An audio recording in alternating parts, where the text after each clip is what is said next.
2, 1, and we're live. Eddie Gardner, it is an absolute pleasure to sit down with you because you make a gigantic impact in our community, but you do it so quietly, and I've heard so many good things about you through the community as a Native court worker, and I really think hearing from people like yourself is really important, especially in times like these, but all the time. And so I'm hoping you can do a brief introduction, and perhaps we could start with the drum.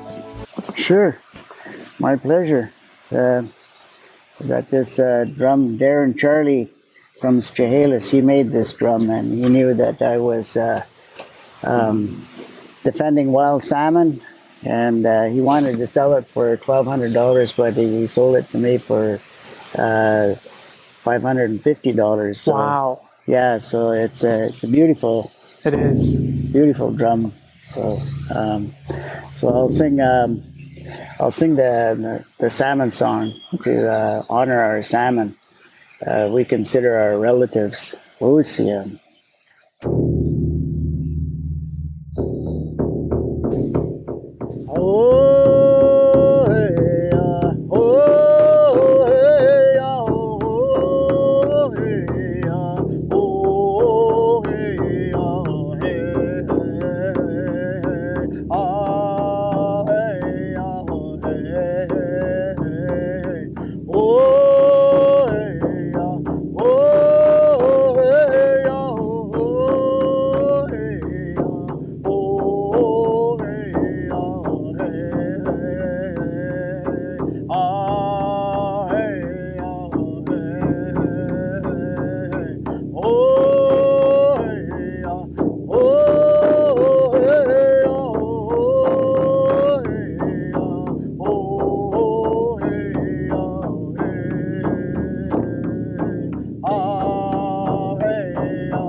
That was beautiful. Can you tell us what the meaning behind that is?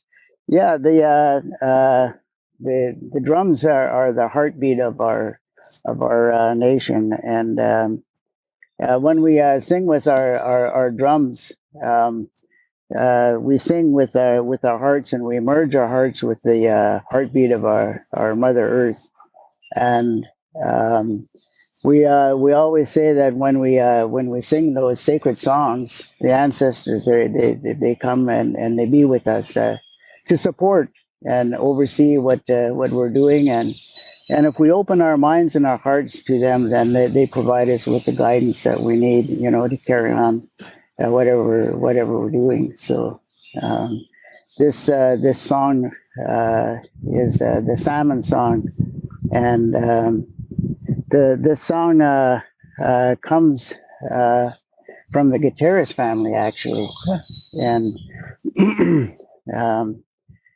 Tilly Guitarist's grandfather was out fishing, and the salmon just weren't coming, and so he prayed, and the spirits came to him and told him that he was going to get a song, and so he did, and he sang that song. He sang that song until the salmon did come, and because the spirits wanted him to acknowledge the salmon as a relative, to acknowledge the salmon as a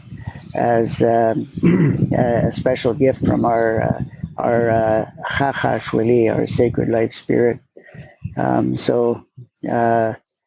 When the salmon did come, he had enough, for his family, and they were able to benefit from this beautiful gift, this beautiful relative of ours. We called our Halq'eméylem, our sacred salmon. Oh wow! So is that how all songs are made, through one person or through a family? Yeah, the songs come from our ancestors, and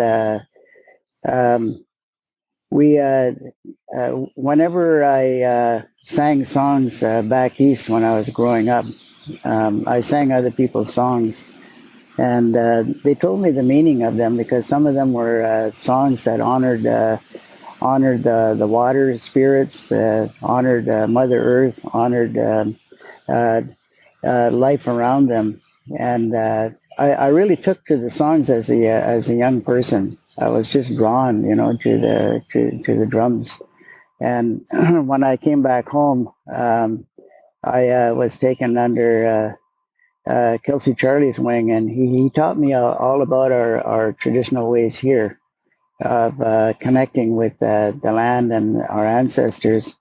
And so I did go to the water in the wintertime and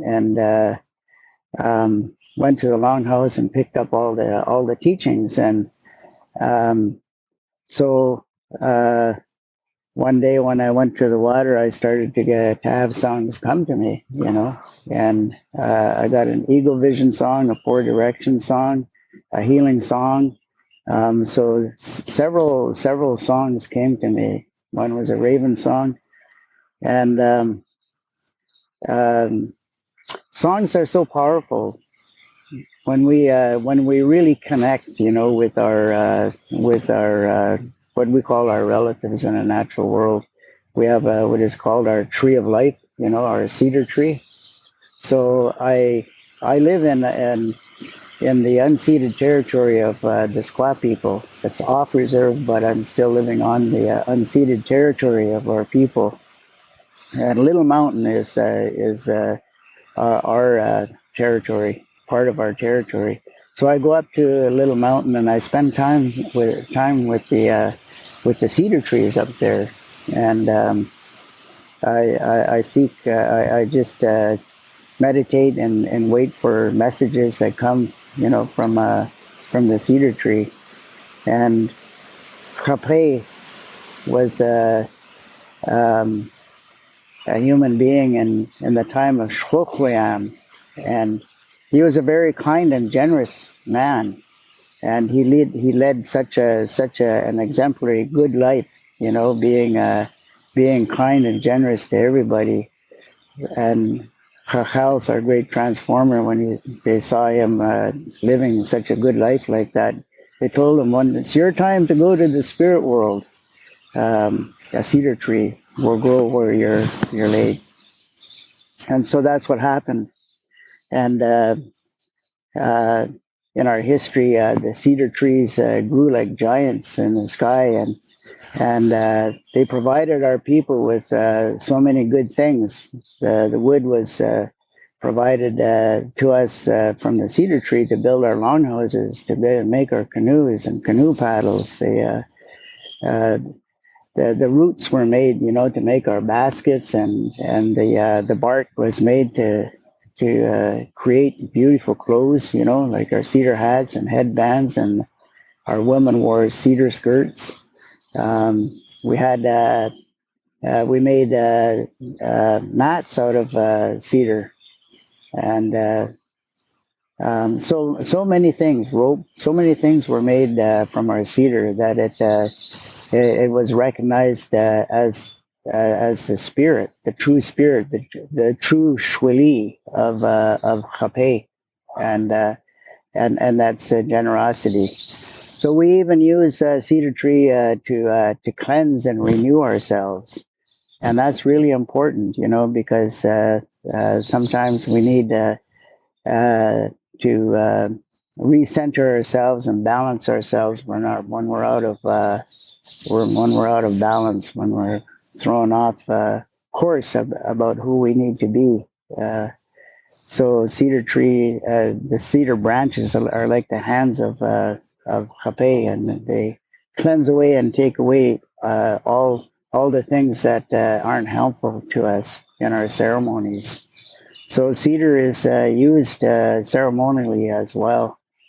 So when I went to the mountain and offered salmon, to the cedar trees, offered tobacco, and showed my respect, and had really good thoughts about the cedar tree and what it represents to us, and acknowledged our ancestor whose shwili is in all the cedar trees.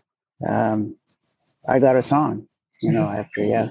So that was, that's a huge significance to us, just, the tree of life of our people. And I'm so delighted and happy that we have that connection. Nobody else has that connection except the Stala people. I agree. Yeah. Yeah, I want to know more about the music. How long does it take for you to learn someone's song? Um, well, it does take some discipline. It does take some real concentration on picking up the songs. If a song does come to you, then it's easier. We can get some songs in the sweat lodge. We can get songs going to the water. We can get songs in our dreams. Um, and those songs that come to us are easier than to pick up other people's songs, at least for myself anyways. I know some others like Kelsey Charlie and some of the other singers, they're very powerful singers and drummers, and they're gifted in a special way, so it's a little different for everybody. But if you have a good mind and a good heart and you want to learn songs, then you take your own time, to learn them. But it's really important to learn the history of the songs and to know the significance. And when you sing those songs, then you put your heart into it. You put your soul, your spirit into it, and that's the vibration, that's the energy, that's the power that of love and respect and harmony that goes out into the world and brings benefit to wherever it's needed. Because we have songs, for our people who are suffering from a loss, or we have songs to celebrate, a wedding. We have songs to honor, our children, songs to honor, the salmon, and so there are so many different songs that we have, and we're rich that way. We're really rich that way, and when we wherever we go across Turtle Island, people are Wilmot people, the Indigenous people. They always have their drums and their rattles and their flutes, that are used, to reconnect with Halq'eméylem, sacred life spirit, Mother Earth, Father Sky, our ancestors, and all our relatives in the natural world. That's our connection, to what has become more known now as Turtle Island. Yeah. Right? Yeah. I think you're right about that there's a depth to it that doesn't seem to exist in Western culture, because a lot of popular music today doesn't have much of any meaning at all in comparison to honoring and respecting and giving thanks and connecting. So is there other songs you can share with us and a little bit of the meaning? Because I think that that's something that a lot of people miss out on, is what the meaning is to the drumming and what the meaning is to the song. Yeah. When I went to the water, the first song that came to me was the four direction songs. There's lots of four direction songs, but each direction carries a special message, teaching, and so when we face the four directions and sing the song to the four directions, what it means is that we're honoring the guidance and the teachings that come from those directions. In the East, we honor the direction of new beginnings, the direction of truth, the direction of healing our minds, so that we can take away all the lies that we've been told and clear all those things away, so that we can be clear in our minds and use that inner wisdom and open ourselves to the illumination of our Chachashwali, to bless us and to make sure that we center ourselves and go in the direction that we need at whatever stage in life that we're at. And the south is the direction of growth. It's the direction of our young people who need to take up a quest to find out what their gift and their talent and how to use the special nature that they have, so that they can continue to grow and expand and leave childhood, some of the childhood things they don't need anymore, and start taking those first steps towards maturity, and develop a trust in themselves, and then acknowledge, what true love really means. It means reconnecting. It means connecting truly with divine love that is unconditional, divine love that teaches us to love ourselves, to appreciate ourselves, to know that we're worthy, and then we can share that and open ourselves to developing good relationships with others. And then the West is the direction of responsibility and adulthood. So we thank the Bear Spirit. We thank for teaching us about strength and about being resourceful and about being able to as humans to know, have a greater sense of what is sacred around us, and to be able to be responsible for ourselves, be responsible for the young ones that are coming from behind, and also be responsible and take good care of the elders who are many who are not able to take care of themselves as they once did, right? So we truly honor our elders, and we teach young people how to honor the young ones as well at that stage. And then we acknowledge that at that stage in our life, the adult stage, where we've really experienced life enough so that we can know and learn from our mistakes. We've been humbled, and learn from all those mistakes, and that we have enough experience to guide us further into our life, and at that stage of life, we're able to go within a lot more in reverence, to everyone and everything around us, and that's where we get our strength, to be humble and to know that we're never going to stop learning. And then we go to the elder stage, and the elders, the teaching from the north is the teaching of generosity. We need to learn to be generous, with what we've experienced through our life. If we've lived a long, good life, we've learned a lot, and so it's important to pass on to the next generation. What we've inherited from our lineage, our great lineage, into the past, and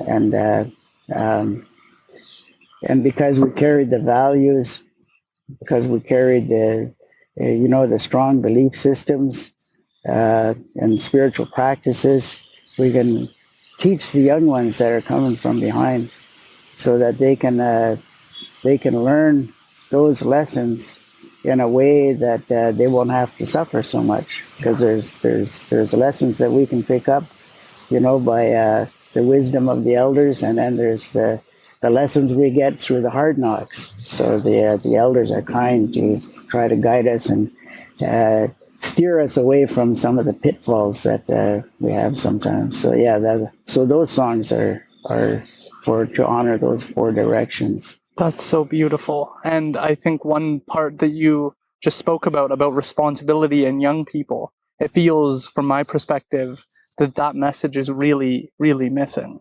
I know a lot of peers are all about what makes them happy, what makes them smile, what new iPhone there is, what new laptop, what new technology is available, new Tesla, and this idea of responsibility, of honoring things, of having humility, I think is something that, from what I'm seeing, even through other religions, Indigenous culture and what you're saying is one of the only belief systems that's really pushing young people to take up a mantle of responsibility and to play a role in the community. Can you elaborate a little bit on that more? What does it look like to mature and to develop and to take on that responsibility?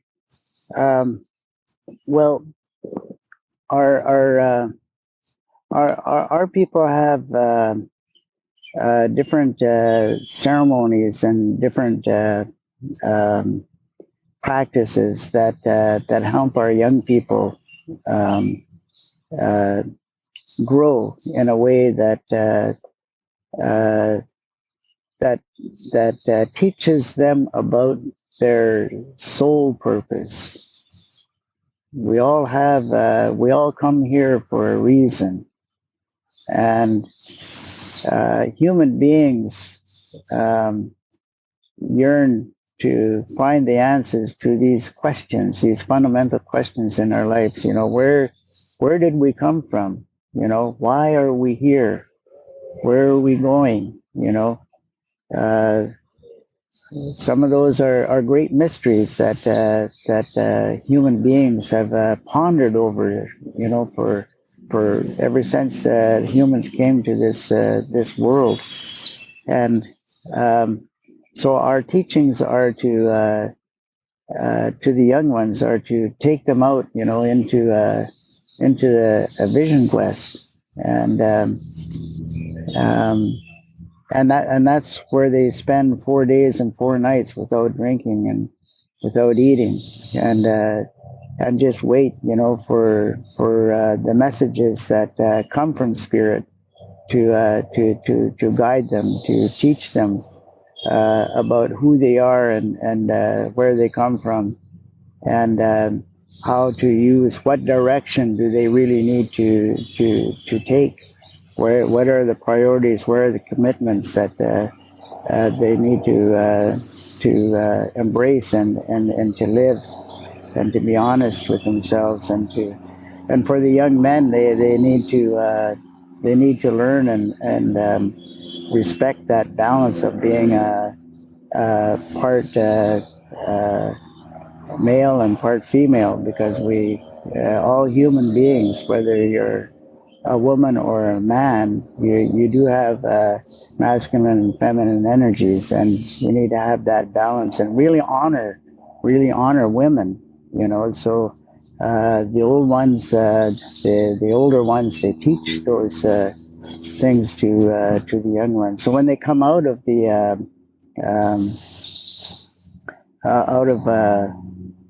vision quest like that, they can be guided by an elder who is overseeing them, and the young ones would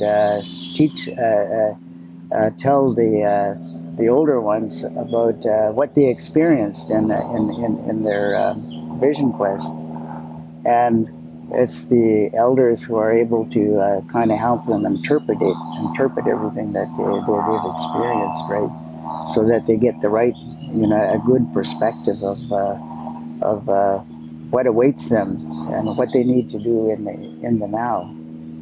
And women, they also have special ceremonies to help them emerge and come out of from being a girl to being a woman, much like the men who take the young boys aside and teach them how to become a man.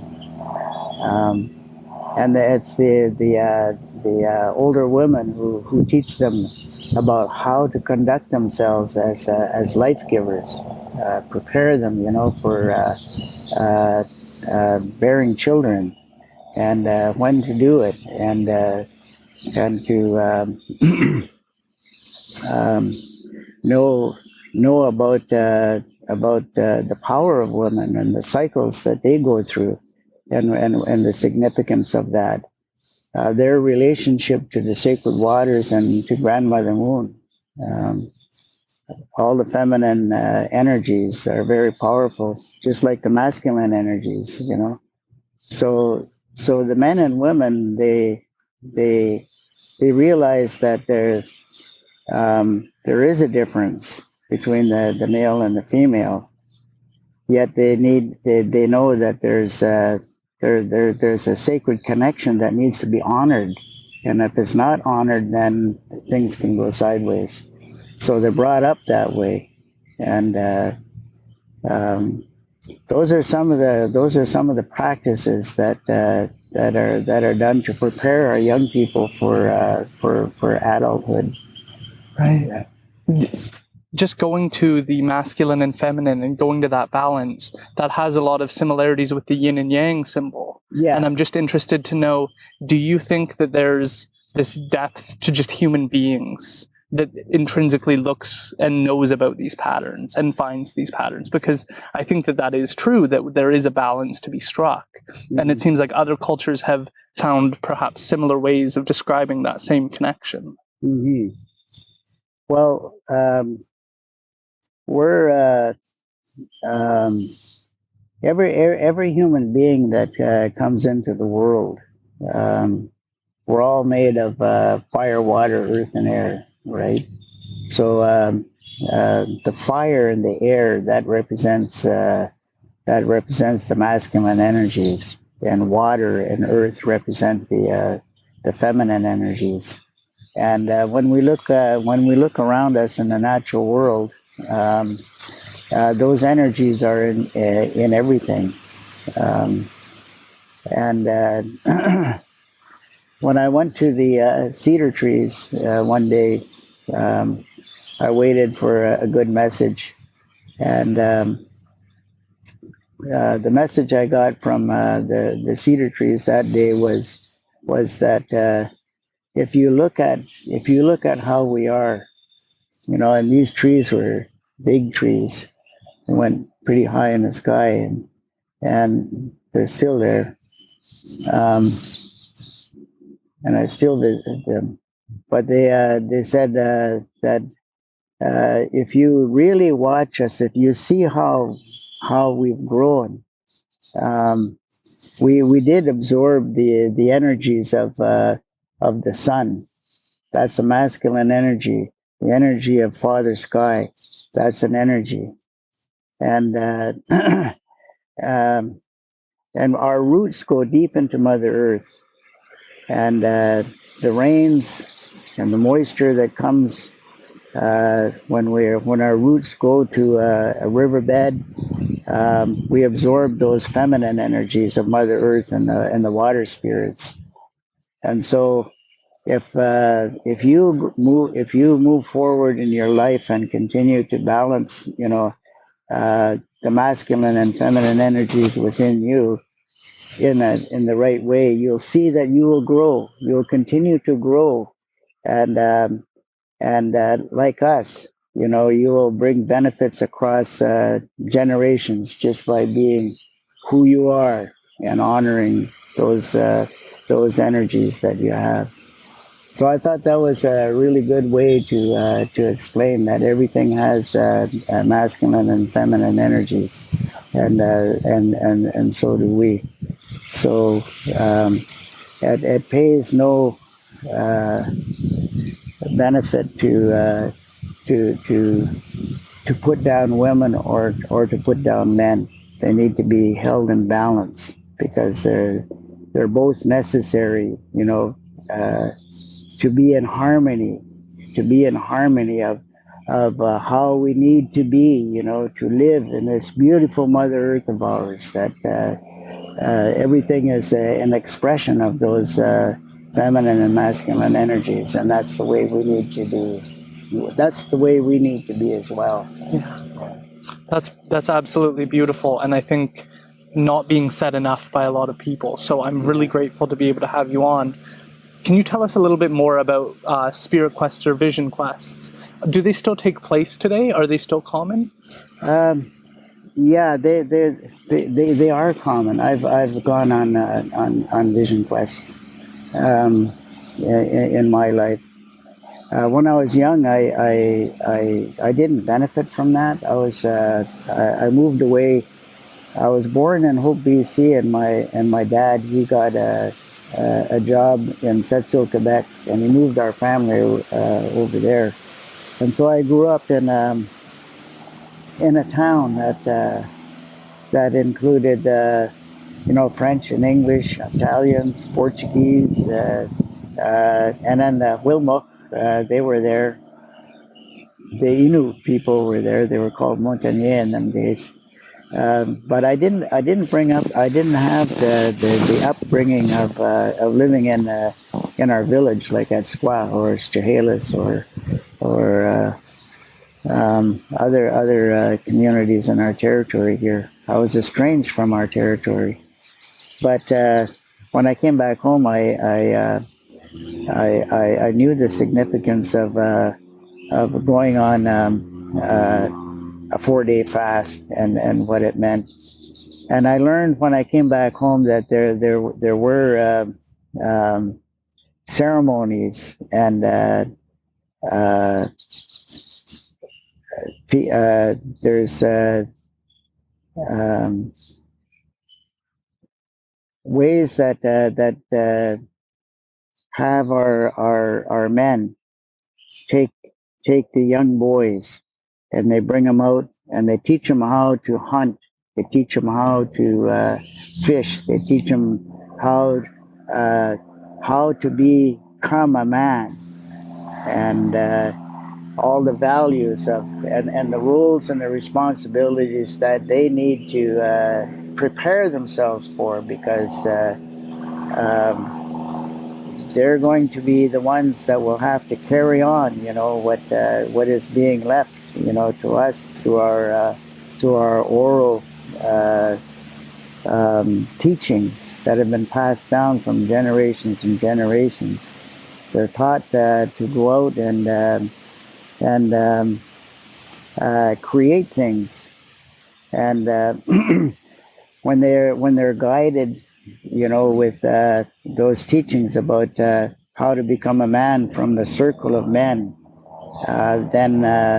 then they become confident. They become more confident in how they need to relate to themselves as a young man and emerging towards full maturity.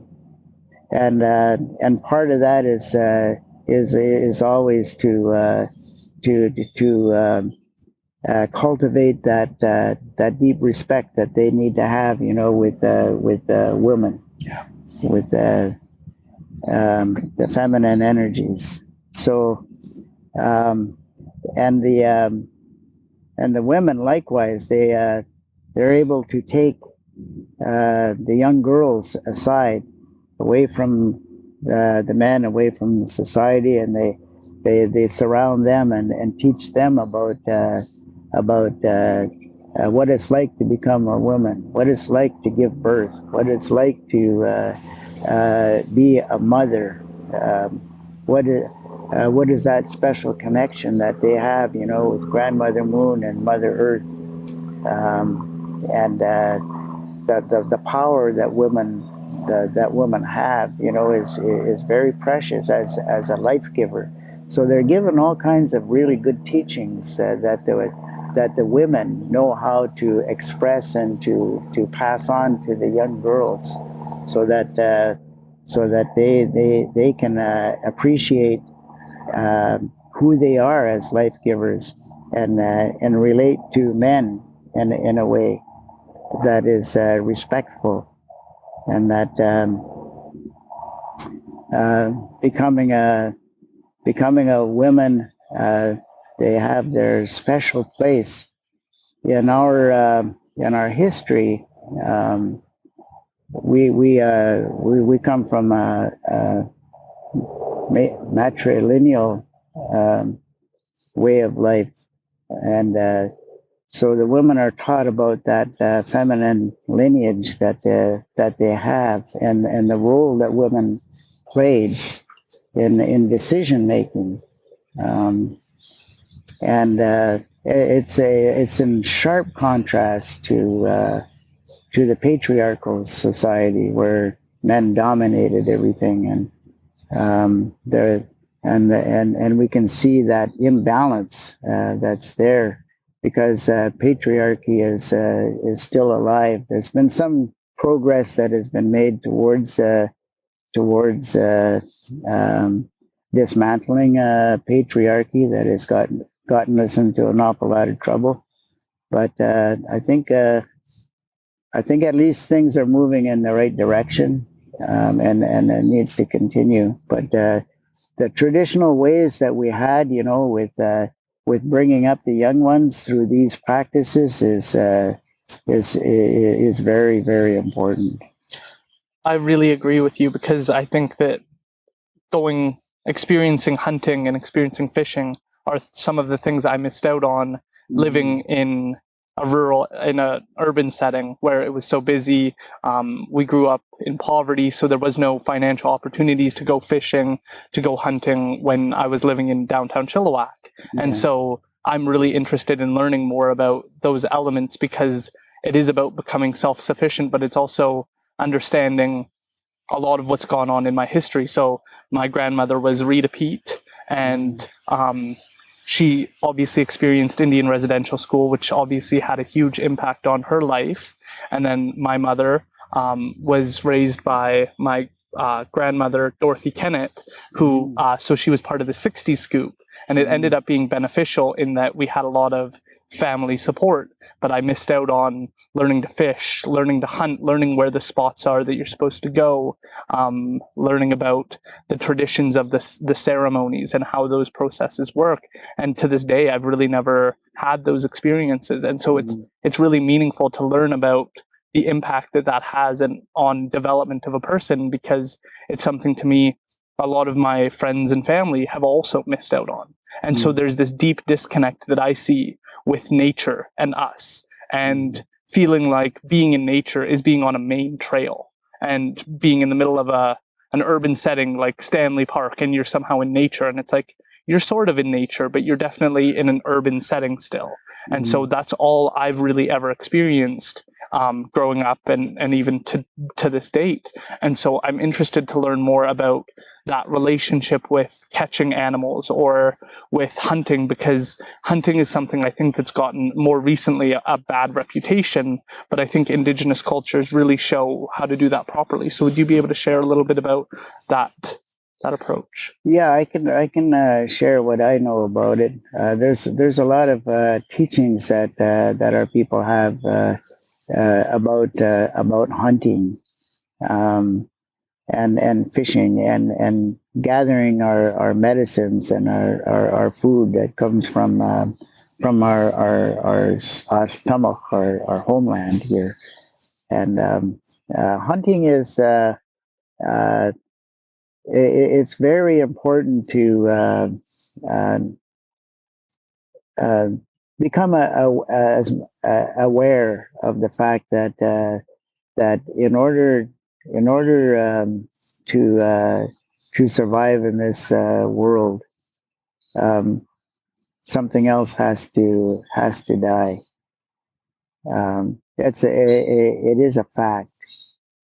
But when we teach people about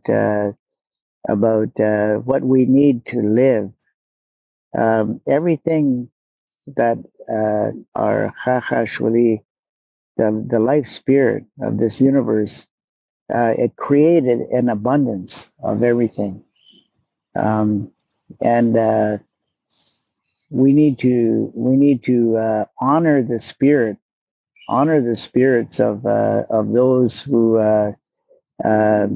we believe are there to sacrifice themselves so that we can live, so that other animals could live, perhaps. Like a deer. There's wolves that hunt the deer, and the deers have to be there, in order to for the wolves to live. And there's always that balance of predator and prey. that is so much reality.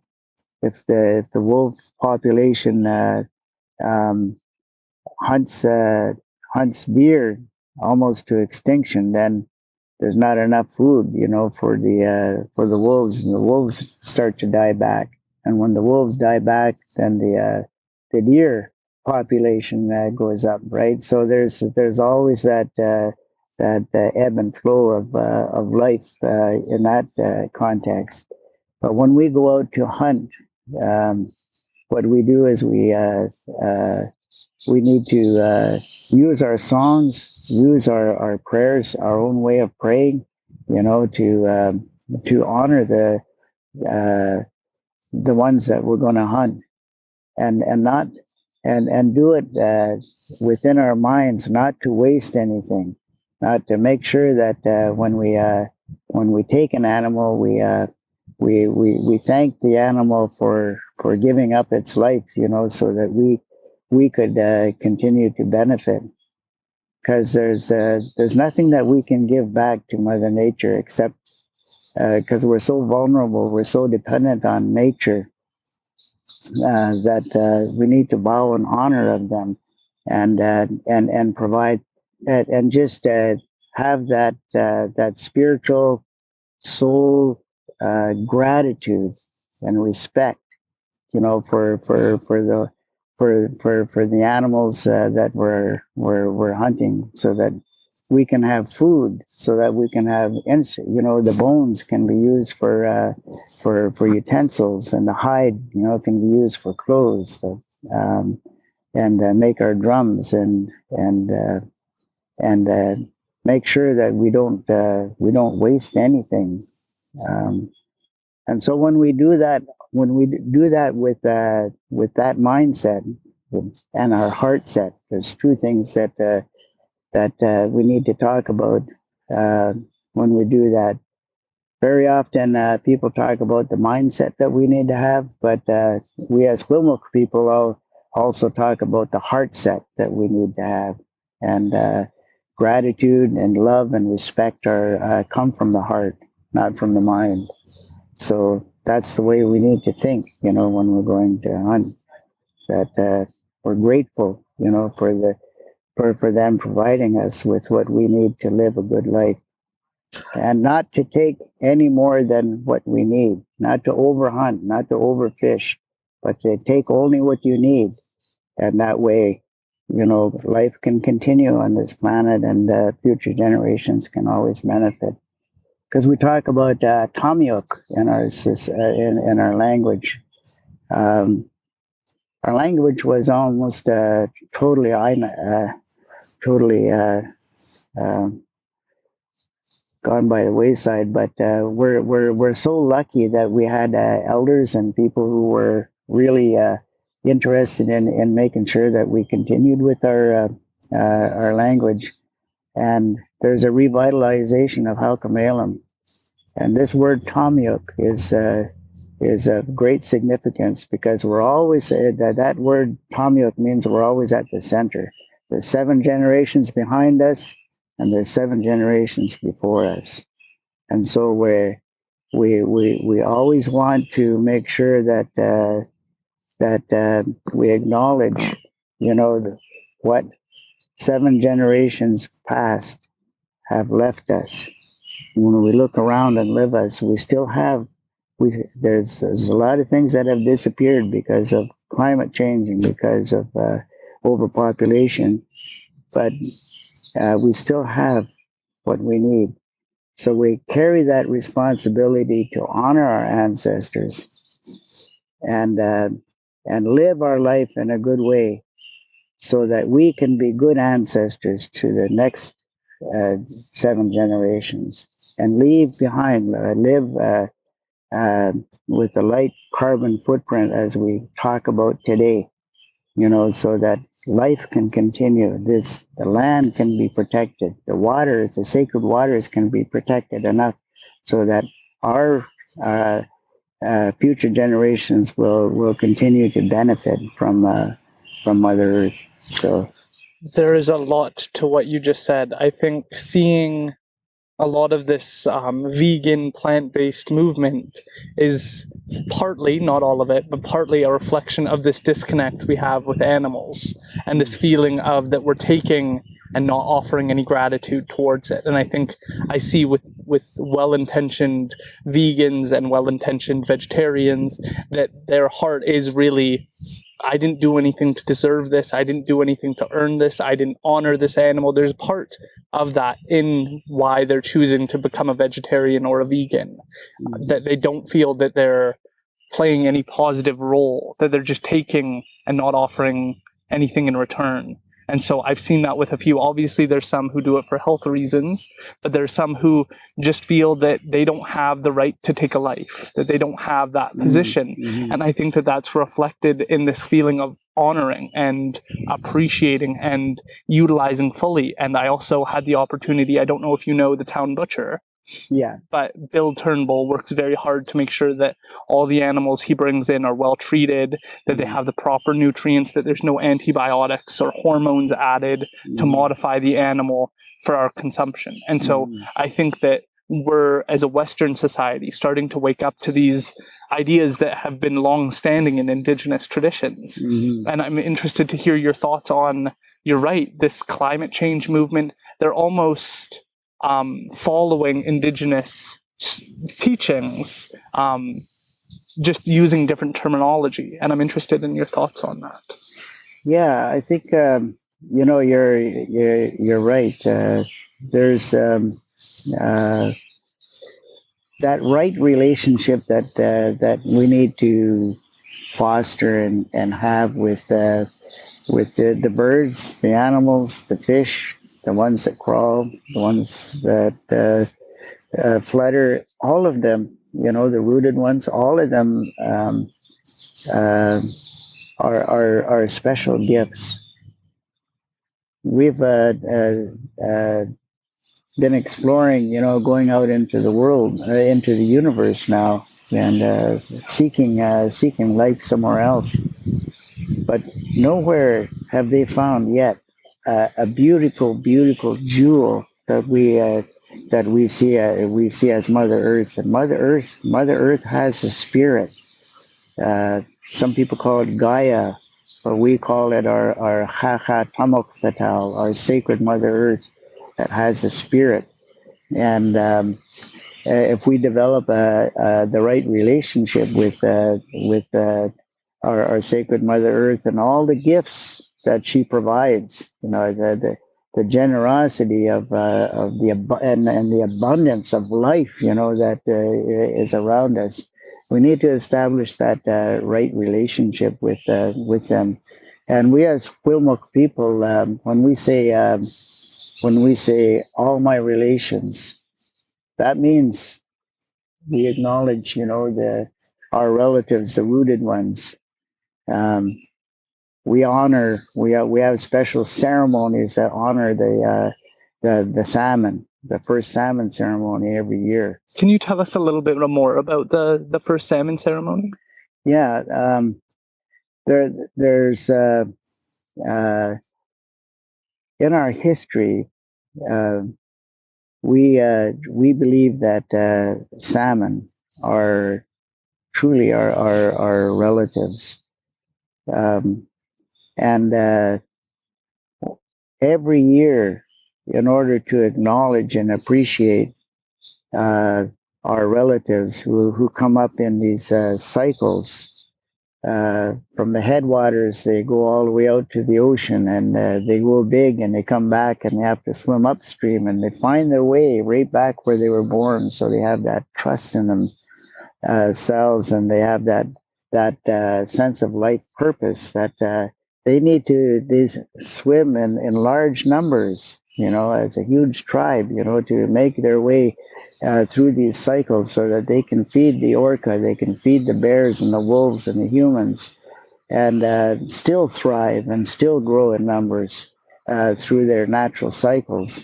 All that needs to happen is for them to have that free passage, that free, clean passage for them to swim in a clean ocean and a clean water, in the clean waters. And so when our people go fishing in the springtime and they catch that first salmon, they bring that salmon to the community, and they do these special preparations to cook the salmon over an open fire, and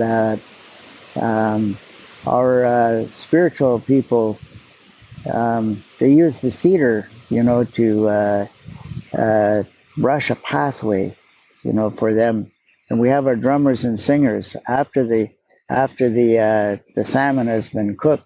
There's a feast in a hall or in the longhouse, and we bring in the salmon, and the salmon, they're sung into the longhouse, and they go counterclockwise.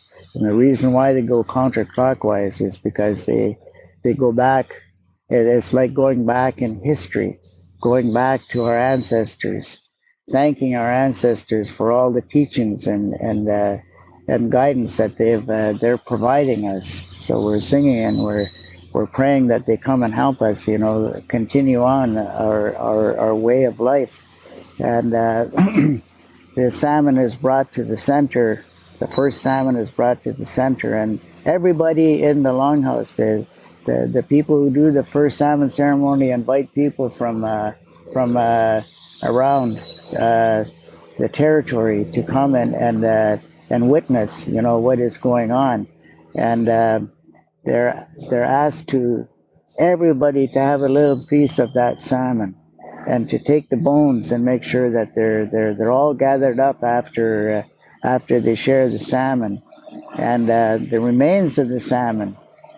What happens after the ceremony is over, and after people have stood up, and talked about how important this first salmon ceremony is, how important the salmon is to our people. It's how it's fundamental to our spiritual, cultural, and physical well-being, that we, in fact, are salmon people. And once all the sharing is done, they bring a young one, and the elder and the fishermen, they go back to the water, and they pray to the water spirits, thanking the water spirits for being a wonderful home for the ones that swim, for the salmon.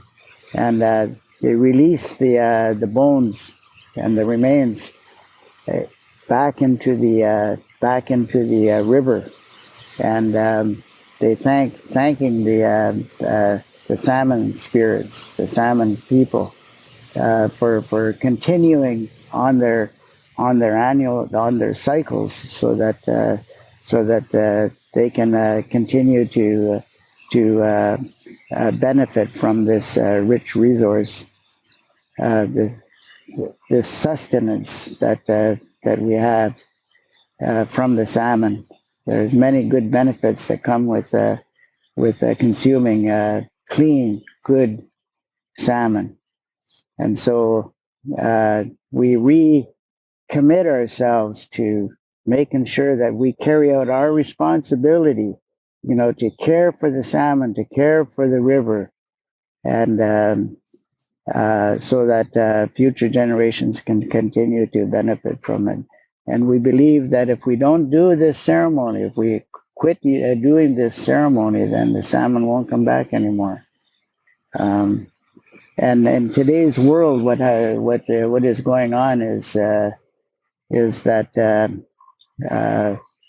people from many other parts of the world have come into our territory, and we invite those key people who have a responsibility, to for the ocean and the rivers and the salmon, like the Department of Fisheries and Oceans. We like to try and cultivate that respect, with them as well, because now it's not only us, that carries this responsibility. This is a shared responsibility that we have, and we all need to be in unity with this spirit of connecting, with the salmon. I think that that is something where, like, in my head, I hear the atheists speaking in my head and going, connection to salmon and to trees, what is that? Like, how, prove that. And so I think I just want to tie in that there is real evidence for what you're saying. There is, Yeah. like, through evolution, through biology, we know that we're descendants of trees and we have a lineage and a DNA connection with these things that go all the way through history to the beginning of species and the beginning of, like, phytonutrients. And so we've had this connection for a really long time, and I just want to give that credit of, again, I think Indigenous culture has known this through for a long time, this connection, and now science is starting to show that that connection is true, that we are connected on a deep molecular level to the things around us, and that this isn't just spiritual. This is actually true. This is, we have evidence to support exactly what you're saying, and I think that that is a gateway for a lot of people who struggle with the spiritual, because I've always been that more logical person and always had struggles with those ideas. But the more I've been able to understand through a scientific lens that what you're saying, it fits in with the science properly. We understand evolution. We understand how things adapt and change and grow. And there's this great Netflix documentary called Connected. And they show how the winds in the Sahara Desert actually impact Greenland and other places around the world, because the sand and the dirt that picks up there actually protects our ozone layer and does a whole bunch of things that we didn't realize it did, and plays a role in different ecosystems around the world. And they do 8 episodes on the various ways that our Earth is connected. Oh, yeah. And so I think that all of these things get lost to people where they think that they have a small impact. But if you have a whole community of people not recycling, that has impacts with the oceans just down the way. And I don't know if you've heard of Boyan Slat, but he's actually working on cleaning up the oceans, and he started that at like 16, and his program is called the Ocean Cleanup. And so they've been working on that since he was 16, and they've got machines that go along the water that try and pick up, I don't know if you've heard of the garbage patches that exist, but there's giant, almost the size of Texas, I think, is the North America garbage patch. And it's just garbage that has built up in our oceans for years and years and years that we've never done anything about. And he's trying to address it and trying to find a way to bring that back to land. And then what he wants to do is recycle it and allow people to purchase the items that come from it. So if it's a bunch of bottles and you get like new shoes from cleaning up the oceans, and trying to do that in a more sustainable way. That's absolutely awesome, and it inspires hope for humanity, and there's quite a few things we can talk about, regarding the conditions that we're living in right now in this on this Mother Earth of ours,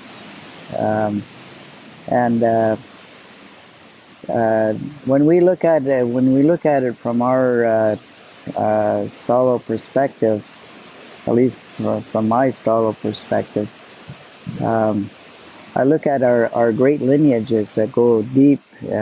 It's a very deep and profound relationship that we have, with this part of our world. And Halq'eméylem was a time of chaos. And our transformers moved through our territory and transformed those beings that were doing good things. They transformed them into what we call Skwah, which means gifts from the Creator, or from Life Spirit. And so those special relationships that we have carried a deep sense of gratitude, respect, and responsibility. And if we don't live those values and principles, then we're going to be we will contribute towards a continued spin, out of control chaos called climate change. So we have to be very mindful about that, and the fact that that we're living in a world that is much different than that distant past, and from the distant past going all the way to where we are today, we've become minorities in our homeland, and we have much to contribute because we as Halq'eméylem, as Indigenous people, we come from great civilizations. The Europeans came here and they followed what was given to them by Pope Nicholas V when he wrote the Papal Bull that gave them the sense that they have this right, to go out to new lands and wherever there are Saracens and pagans, they were told that they have a right to subdue them and take over their land and make sure that Christianity was spread throughout any new territories, and that we weren't even considered as human beings, but that dark period is the worst seems to be over, but there's a whole lot of healing that needs to take place, to have that right relationship that is built, that needs to be established. And the right relationship needs to have that understanding of that rich cultural heritage that we have, these laws that we follow, these principles and these values that we've embraced, for thousands and thousands of years, are just as relevant today, as they were thousands of years ago. So when we look at the world and how things have spun out of control, we can see that science and technology has taken us down a materialistic path. And that materialistic path has gotten us into an awful lot of trouble. And that's why we're experiencing climate chaos now. And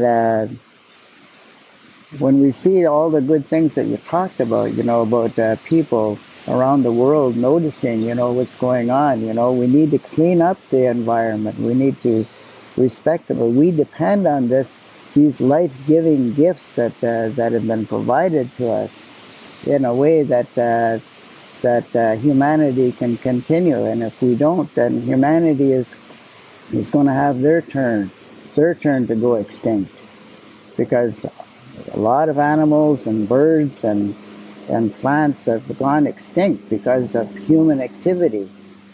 And corporations, they don't have a soul, they don't have a spirit. So the way science and technology has been used leaves out what is very, very essential, and that's spirituality. So we need to weave spirituality within the science and technology in a way that will create a paradigm shift that is absolutely essential if we're going to survive as human beings. If life on this beautiful planet of ours is going to have life, then it's absolutely essential that we accomplish this. And once spirituality has become instilled in the consciousness of people, then maybe that will put an end to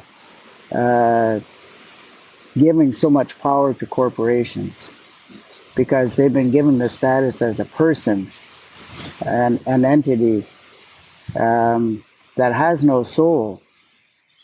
And if we're able to change that and put the soul in there somehow, put the spirit in there in that somehow, then we'll have a whole new world outlook.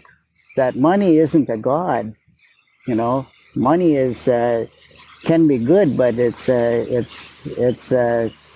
gone wrong because it's only used to destroy Mother Earth, destroy the life-giving gifts that we have for money. And they can provide, rationale as much as they want, but if they leave that spiritual connection out of there, it's not going to mean anything, because they'll continue to sacrifice the earth for profit only, and that's wrong. But I can see that there are changes that are being made, and there are human beings from all colors, from all backgrounds, who are rising up now. There seems to be more respect than ever before to Indigenous peoples around the world and how we relate to Mother Earth, and the value of that has gone up, and that's why you see people fighting to to save um, old growth trees, and cleaning up the ocean, and doing things, to respect, to truly respect our environment, um, and it kind of reminds me of what the spirits have been telling us, um, especially with the 215 plus children who were discovered at the Kamloops. Our people responded. Our people had a spirit, that powerful spiritual connection, and they knew what to do. So they acknowledged that they were found. They were found. We have to go see them now. So they got their canoes, and they got their drummers and singers. They got their people who knew ceremony and knew those connections to ancestors, and they went up to Kamloops, and they did ceremony up there, and they were able to invite,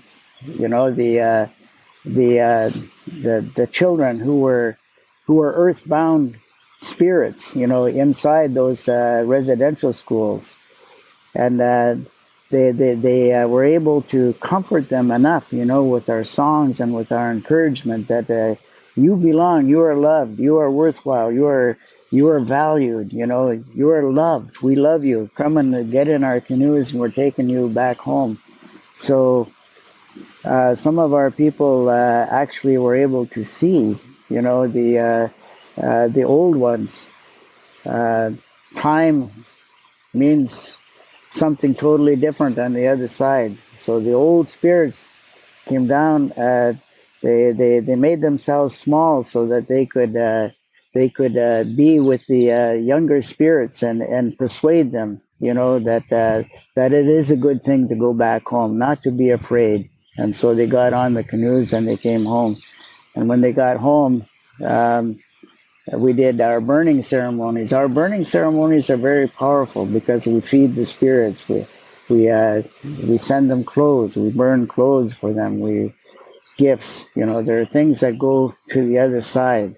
And when we did that ceremony, that burning ceremony in our community, our holy ones, our sacred, our people who know the sacred work, were noticing and seeing, what was happening on the other side, and the messages that they were sending us. So, Samathato, he explained that it's different on the other side now. He asked different people different families to stand up and be in a line, stand in a line. So we all got up there and we stood in a line, and he said, the way you are now, he said, that's the way it is on the other side. He said, it's not me talking, it's them. What they're wanting you to do is to be like them. They're all standing in a line together, and that's the way you need to be. You need to stop looking at division, stop looking at what separates you, to be united. And you need to live in two worlds. You need to live in your own world where you've embraced your traditional values and spiritual practices, and you also need to live in the larger world as well. And if you combine those two things together, you can be even stronger, and you can beat people at their own games, those who are doing things only for profit. He said you can use this in unity to protect what we have and to live a good life and to be responsible for those future generations. So unity, harmony, harmonious relationships, that to me was the biggest medicine that came across the fire to me, because that is what is needed more than anything else in this world, is unity. It sounds like pie in the sky, but it's absolutely essential that we do move in that direction as much as we can, to cultivate good relationships amongst all peoples, because we're all in this together as humanity. And if we don't learn to live together in a good way, it's just like our teaching from Tikwalatsa. Loy kusu talokse teskakato selok laatas eos. We need to live together in a good way. That's the message that came from Tikwalatsa when Tikwalatsa was transformed. That carries great significance to us today. And I think that when people engage and they come from different cultures, there's an extra effort for us to try to understand, where we're coming from first, and then to state the good direction that we need to go in a way that is as persuasive as possible, so that everybody sees that the right way is the way that will benefit all our relations around us and us as human beings. That's absolutely beautiful, and I think you're right. I think that for some people that comes across as optimistic. This is a very difficult conversation, but I think you're probably one of the best people to ask about this because it's such a difficult question. You talk about divisiveness with the discovery of the 215 lost children. How does other people's religions fit in? Because I see a lot of people absolutely enraged with the Catholic Church, with Christianity as a whole, and part of my thinking is that those people who committed those atrocities weren't representing their religion at all in a proper way. And to me, those are bad actors. And perhaps we shouldn't blame the teachings or the original teachings of those belief systems, because it's pretty clear if you read the Bible that there's nothing about it that says they should have gone out and done what they did, that there wasn't any connection between the two. And so for me, I think it's complicated, because I think for a lot of people, this is well, let's just throw away religion and belief and spirituality, and let's just throw all those things away because they make people commit atrocities. And to me, these people weren't representing their religion at all in any positive light, and they were committing crimes that they knew themselves would have been wrong. Like, there's nothing about any belief system that I'm aware of that operates in the Fraser Valley that promotes murder, genocide, abuse, sexual assault. Like, that isn't the fundamental teachings. And so I'm interested to know what your thoughts are on how we should navigate this very complex dialogue. And because I think a lot of people are handling it poorly, perhaps. That's one of the biggest challenges that we're facing right now, because religions and religious institutions wield a lot of power and influence. And we see it in our own history, because as heinous as some of the things that were done with that intent, to kill the Indian and the child, it was. It comes within our people a lot of mixed feelings about it, because, like you said, they saw some of the good teachings that come out of religion, yet it was in sharp contrast to the behavior of those who were supposed to represent their religion. And I've struggled with this all my life, because I hated religion. I hated what happened. I wanted to be a priest when I was a little kid, but because I saw, hey, these are kind-hearted people. They sound like they're good people and everything. So I want to be like that too. But then I caught wind of the blood that is on religious hands, throughout the history, how patriarchal it was, how they persecuted so many people in the name of Christianity. It was horrible. So I turned my thinking to, okay, I'm rejecting that. I don't like that. And then I talked with a lot of elders, and they said, well, those people who were behaving like that didn't really live what it meant to be a true Christian. And then I thought, yeah, that kind of makes sense. And then there was just a continuation of this kind of oppression that was there. There's still some underlying oppression that is there. And so I got to thinking that our people, how did our people think about spirituality, before the Christians came? We had our own spiritual practices that served us well. So we knew how to pray. We knew how to act spiritually, to live spiritually.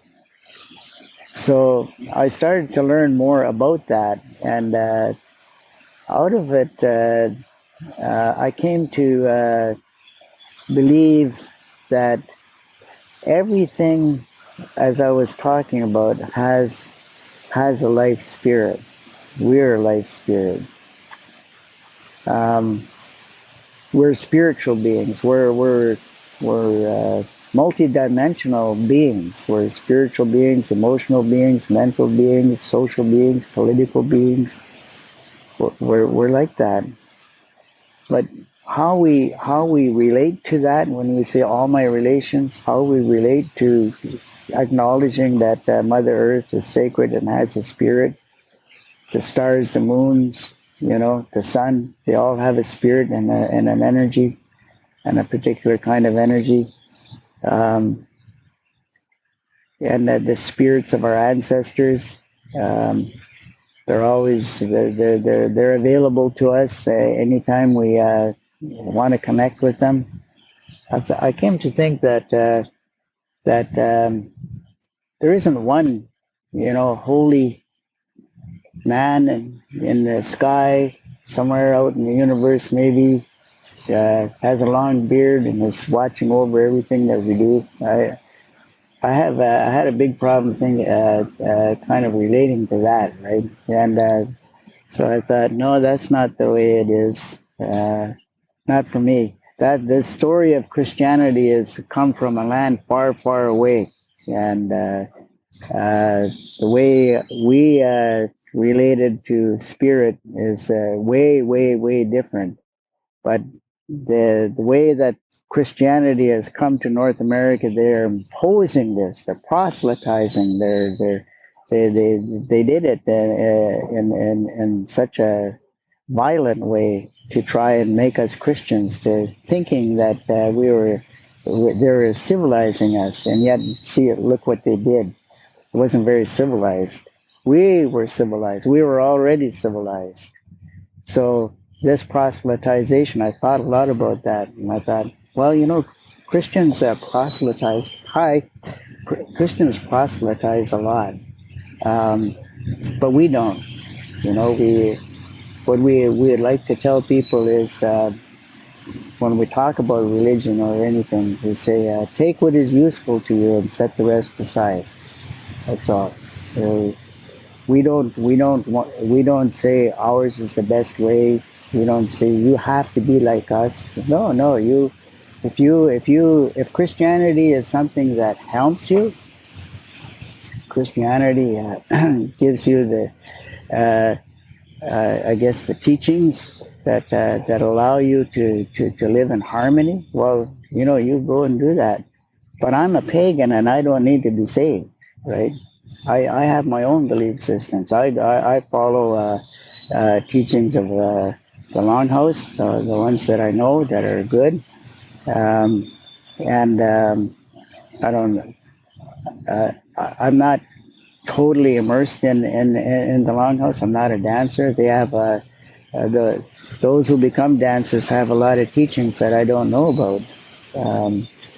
But the ones that I do know about have great meaning to me.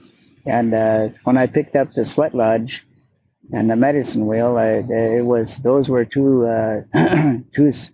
spiritual practices that resonated with me, and it has nothing to do with Christianity. Right. Nothing. Not. And I say that without prejudice. I say that like Buddhism and Taoism and Christianity and all those other religions around the world, they're there. They're to be acknowledged, and people pick it up. And although it gets used the wrong way, there's a right way, and so you pick up those beliefs and you want to do that, then that's your business, but not mine. Yeah, I'm seeking, I guess, to try and reconcile the differences, because I had the opportunity to learn that there is a spiritual belief that when there was a great flood for Indigenous people, we all connected canoes together. And that's how we coped with the great flood. And we were all raised up, and that's how we survived the flood, which has a lot of parallels to Noah and the ark, and this idea that they created an ark to protect themselves. But the underlying moral story behind the two is that eventually you're going to be flooded. If you don't prepare, if you're not cognizant, if you're not being conscious of what's going on, you're going to be flooded. And I think New Orleans is a good example of what that looks like in reality, because during Katrina, they stopped maintaining their dikes. There was corruption within New Orleans. They stopped paying attention. They stopped being conscious. They stopped being focused on maintaining the walls and protecting themselves, and they were flooded. Now, obviously, I'm not going to say that they deserved that or anything like that. There was corruption within their political system, which had impacts on their community. And I think that those are the opportunities that I'm looking for to kind of bring these two back together, because I'm not sure I believe in a person named Jesus Christ, but I do believe that there's something deeply true that we're looking for role models, that we're looking for people to emulate, and that's what this podcast is about. And the idea behind Jesus Christ is he is the ultimate role model. He died for everybody else to live, and he had an understanding of how to relate to the world. And the idea that you should try and embody him or be like him is the idea that you should aspire to be the ultimate good in the world and try and strive to the highest ideal possible, which is taking care of 7 generations back and 7 generations forward. That's, to me, I don't want to find ways that they're different. I want to find ways that we can bring them together, because there's always been this deep entrenched idea that Indigenous values are in contrast to Christianity. And while I do agree that there's differences, I think that there are opportunities to find a connection between them, and that's how we perhaps reconcile with Christianity and how we move forward in a better direction. So I'd like you to tell us more about the medicine wheel as well. Well, some before the Europeans came to what we call Turtle Island, there's and that's North America. There were some people are guessing, but there was some 22,000 different kinds of medicine wheels all across North America, and the one that I have come to embrace is Sun Bear's medicine wheel, and it has those 4 levels of layers to the medicine wheel that is comprised of 36 stones, and at the center of the stone it represents the Creator, which creates everything out of love, the whole universe. And then in the inner circle there are 7 stones. One represents Mother Earth, one represents Father Sun, one represents Grandmother Moon, and then there's the 4 elemental clans. The turtle clan that represents Earth, the frog clan represents water, the thunderbird clan represents fire, and the butterfly clan represents the air. So those are the stones, those are the positions that teach us about our special nature, our special characters, our gifts. And then from there you go to the 4 directions, the cardinal directions. When we build a medicine wheel, we go to the north, the direction of generosity, where the buffalo is. And then we go to the east, where the golden eagle is, representing new beginnings, fresh new starts, the qualities of clarity, wisdom, and illumination. And then you go to the south, where the coyote is, and that represents the direction of growth. Growth, trust, and love are the spirit path positions that lead from that cardinal direction to the center, and then the north is back to where the elders are, and so we. The west is the direction of the bear spirit, the direction of responsibility and experience. Introspection and strength are the spirit path positions that go from that cardinal direction to the center. So there are the 4 layers, each of those positions, 36 positions. Oh yeah, and then the moons. There are the moon positions between the cardinal directions. And we're all born under one of those moons, and I was born under the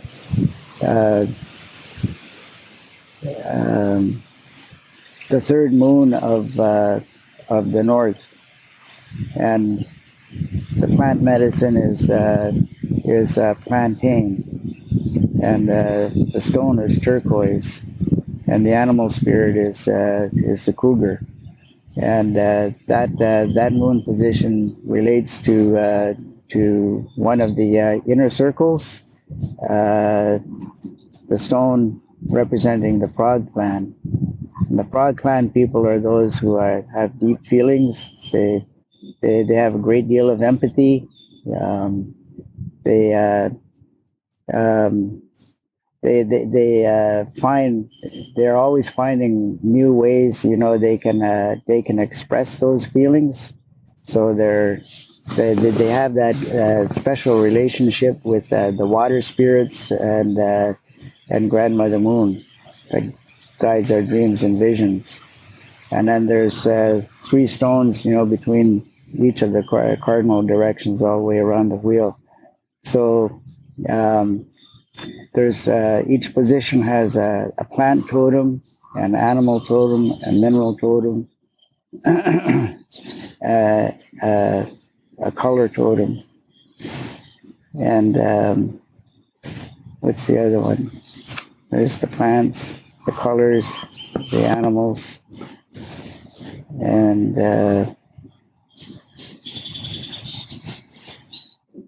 colors. So each of those positions, what he calls that medicine wheel is something that we can learn from each of the positions as we go around the wheel. And it's important for us to visit periodically each position so that we can learn and grow from them all. And it's all about balance and harmony, finding our ways to balance, have that good balance with our emotional, mental, physical, and spiritual sides of who we are as human beings. There are so many different teachings and ceremonies that are done, with the medicine wheel that can help us restore ourselves to wholeness, because that's what the medicine wheel is about: returning ourselves to wholeness, and we need to do that periodically because our fast changing. We live in a world that changes constantly, and so we have to continually to kind of readjust ourselves, with it all. So there's a beautiful rabbit over there. Yeah. Medicine wheel. They represent growth. You can see them all over the place here, eh? Yeah. This morning. It's absolutely beautiful. Yeah. And you've been involved in fighting for wild salmon for a very long time, and it's something that you've shown a true commitment to. And I'd first like to just appreciate you for that, because I didn't realize how important that is. But with the age of social media, I see a lot of people get involved and get very passionate about a cause and then drop it for the next cause. And it almost goes in quick cycles of, this is the new issue of the day, I care about this issue, and then it disappears from their thinking. But being able to research and prepare for this interview, I got to see the utter consistency of your messaging and years of interviews and conversations with journalists hitting the same point and making the same coherent argument, fighting for the salmon. And so I'd like to pull us back a little bit to when this started, but I'd also like you to tell us a little bit about what it was like to be around Justin Trudeau and kind of see what's going on with this new government.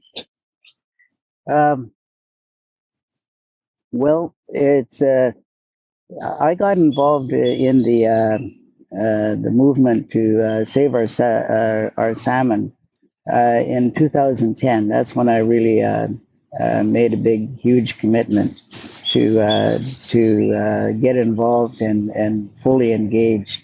It was Alexandra Morton, Dr. Alexandra Morton, who is a marine biologist. She did a walk from Port McNeill all the way down to Victoria, and as she did, she got a huge following. And by the time she made it down to Victoria, I was hearing on the news all about it, and so I decided that I would go over there too and support, what the messages that she was giving, and that was to get open net pen fish farms out of the migration routes of Fraser River salmon. And I said, wow, they're doing great harm to our salmon. We got to do something about this. So I'm going to support her. So I went over with some friends, and I wanted to meet her, but she was surrounded at that time with so many people that I didn't have a chance to talk with her. But I kept following what she was doing, and eventually we did connect. And uh, they had one of my friends started to organize a paddle for wild salmon. That went from Hope all the way to Vancouver, and what they at that time the Cohen Commission was on, and it was studying the collapse of wild salmon that took place in 2009, and that raised a big, huge concern to everybody about whether or not wild salmon was facing extinction or not. And so, having participated in wild salmon ceremonies and learning our relationship to the salmon, I really took that to heart, and I thought, I'm not going to be backwards about this. We consider ourselves as salmon people, just like First Nations all across the coast and up the river. We all consider Indigenous people, living by these waterways, consider ourselves as salmon people. So I carry that responsibility seriously to watch over and protect our salmon. So we continued our activities to raise the alarm bells about the destruction that fish farms were doing with diseases, with parasites, with dangerous pathogens, and how salmon were collapsing around those open net pen fish farms. It was frightening, actually, to even to ponder, what would happen if we didn't have any more salmon. It would be horrific to us as Wilmot people. It would damage us severely.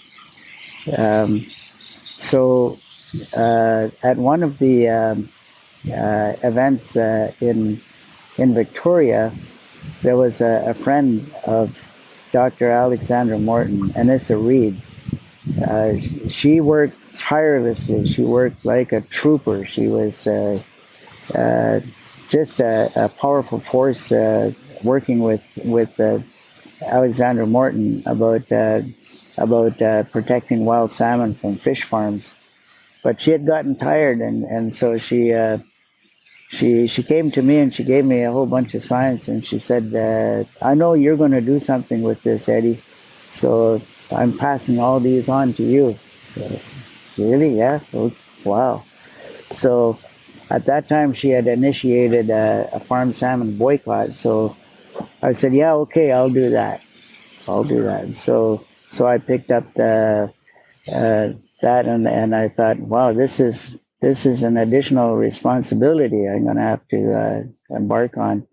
So I started organizing rallies in front of stores, big box stores that were selling farmed Atlantic salmon, to try to stop fish farms at the cash register, so to speak, right? So that was a big call there, and we went all over. I kickstarted quite a few rallies at big box stores across British Columbia, out in the island, down Vancouver, Kamloops, and other places.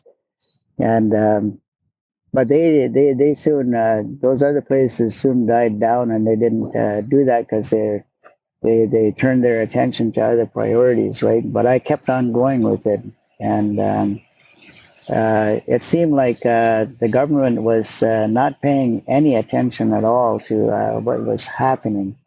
So eventually, um, there were huge initiatives to try and wake up the governments, both the federal and provincial governments, to get fish farms out of the migration routes of our salmon, and one of them was some 130 days or so of an occupation of the fish farms out on the coast, and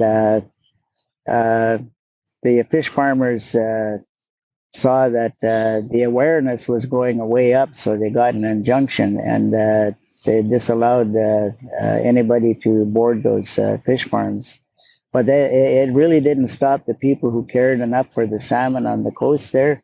So they started to organize flotillas to go out, to the fish farms and raise more public awareness about what was going on. And they had Chief George Quack-Sister Jr. Go to the fish farms with the Martin Sheen Sea Shepherd's boat research vessel, and they gave him a GoPro camera, and he boarded the fish farms, and the fish farmers came to try and persuade him to get off their fish farms, and he just talked circles around them and kept taking videos of what was going on, underneath. And he found that many of those fish were suffering from sores. They were deformed. They were quite visibly diseased, and there were tons of herring that got trapped in the fish farms, and so this became additional hard evidence that they're doing great harm to salmon and its habitat. So we continued on, and I found that it was necessary for us to move from just holding boycotts in front of big box stores and to start fundraising. And so we started fundraising, and we sent money, to those in the front line, who were putting their hearts and minds, their bodies and everything in the road to try to get these fish farms stopped. We sent money to lawyers who were undertaking legal action to get them out.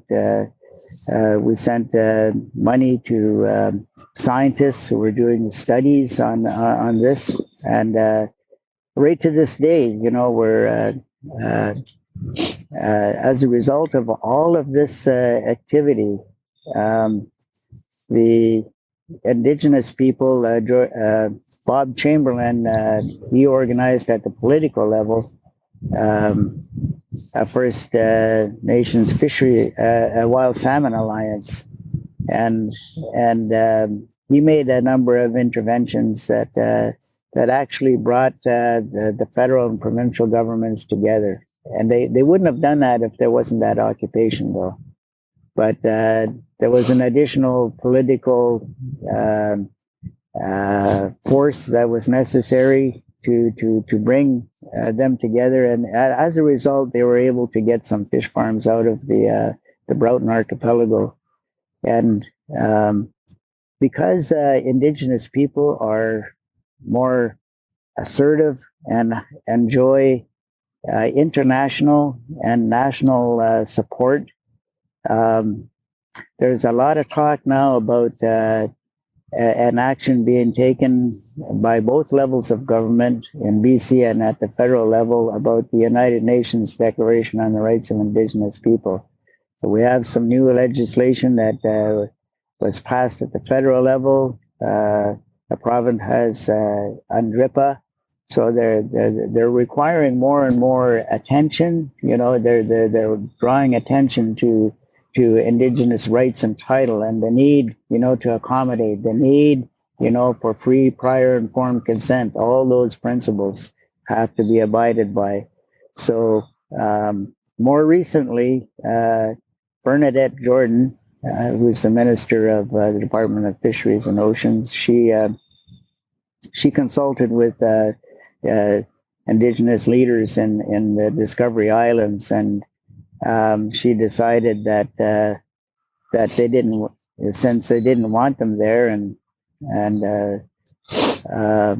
she probably looked at some of the science and hard evidence that was there, and said, "Okay, we're going to close down the 19 fish farms in the Discovery Islands."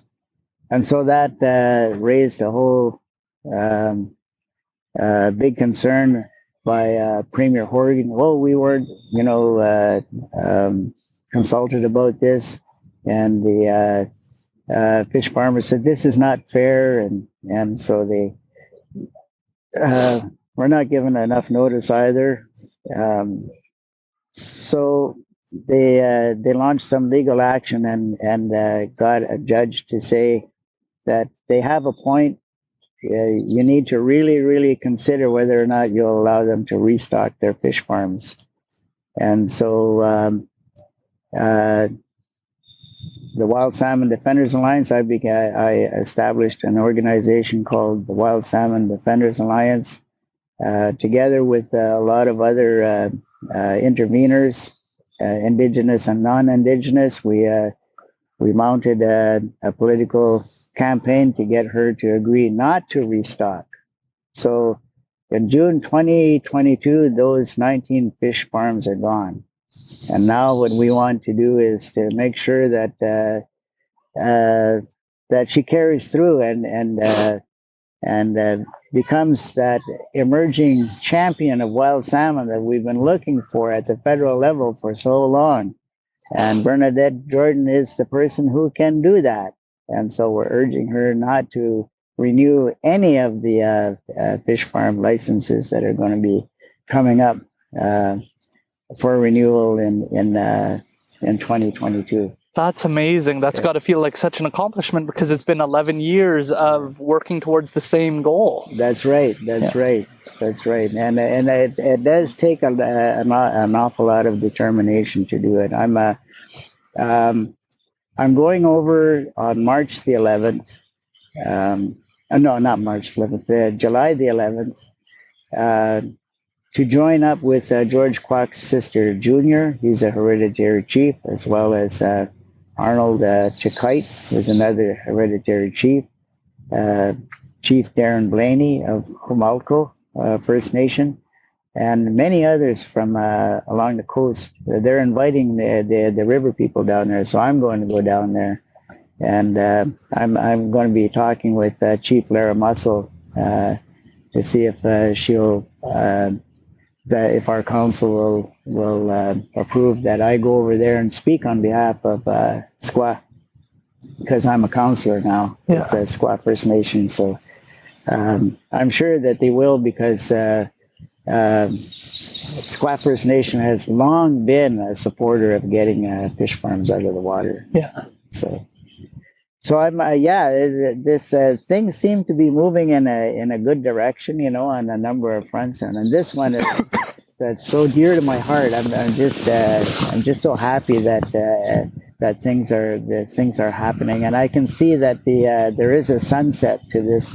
fish farm industry, and if they move on to land and containment, fine, but the bottom line is they need to clear their way out of the migration routes of our salmon. Yes, have you heard of the whales that they only eat wild salmon, and they're very particular, and they've caught this, I'm not sure what you call a group of whales, but they've found that this clan of whales, I believe they're orcas, will only eat wild salmon. Yeah, that's right. They eat tai, the spring salmon. They're very dependent on the spring salmon. Yeah. So the pollution that comes out of fish farms is also harming the small fish that the whales depend on as well. So there is a dynamo effect. You know, like there is uh, a series of impacts that fish farms have when they kill off our wild salmon. And one of them, of course, is are the whales. You know, because they depend on wild salmon, and they're killing off what they need to eat, as well as the herring.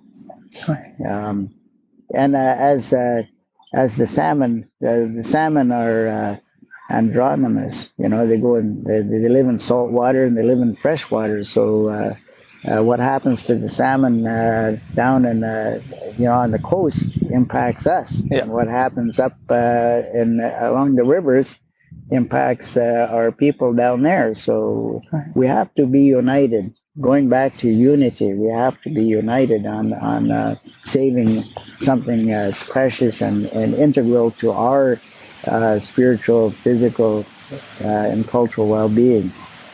So I'm just so delighted. There's a groundswell, a groundswell of support, for our wild salmon that is happening, even in the political arenas of the province and at the federal level. There are people there who are beginning to realize, they're right. We have to get them out of there. So. That's awesome. I'm really happy to hear that, because it just shows what perseverance and commitment to one issue can bring about. But I'm also interested, you lived over in the East Coast, and now you're back here on the West Coast, and you're from Skwah First Nation. Can you tell us a little bit about the differences that you notice between Indigenous people, maybe the approaches or the values? And then can you tell us a little bit about Skwah First Nation? We're... like when I was growing up back east, I came to really respect the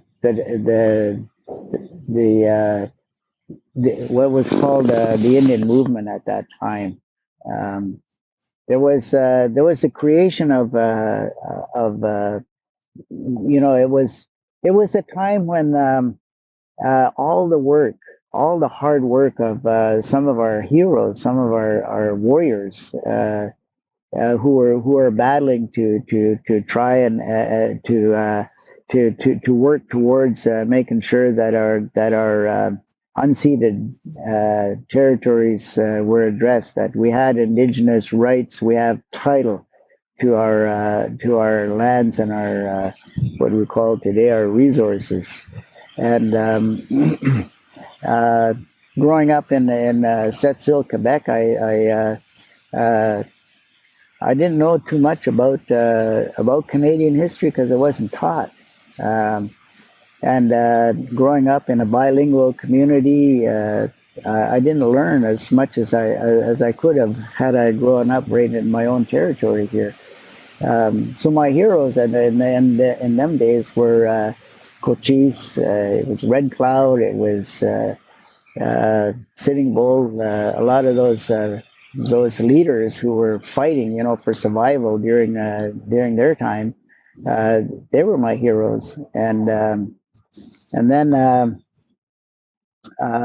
when I got to know the Montagnais, when I got to know the Mohawks and the Cree and the Inuit, there was a big movement that was associated with land claims, and I had gone down to university, and I got a sense of the injustice that was happening, to Indigenous people across North America, and but I was still thirsty for more. I was still wanting to engage and get involved in what was called the Indian movement in them days, and so I graduated out of the University of Prince Edward Island. Got to know the Micmacs, which was really a lot of fun, but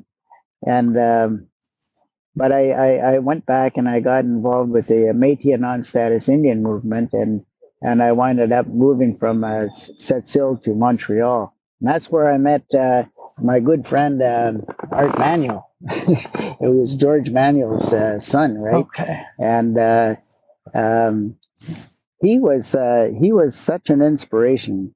I always enjoyed spending time with him, um, and talking. You know, we were just young guys at that time, and we we we were talking about land claims, the Constitution of Canada, what was that like, and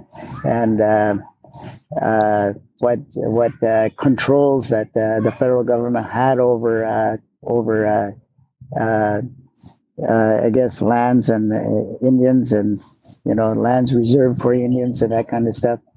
And we dabbled a little bit about what was going on in the international level. And anyways, I was so happy to get to know the Mohawk people.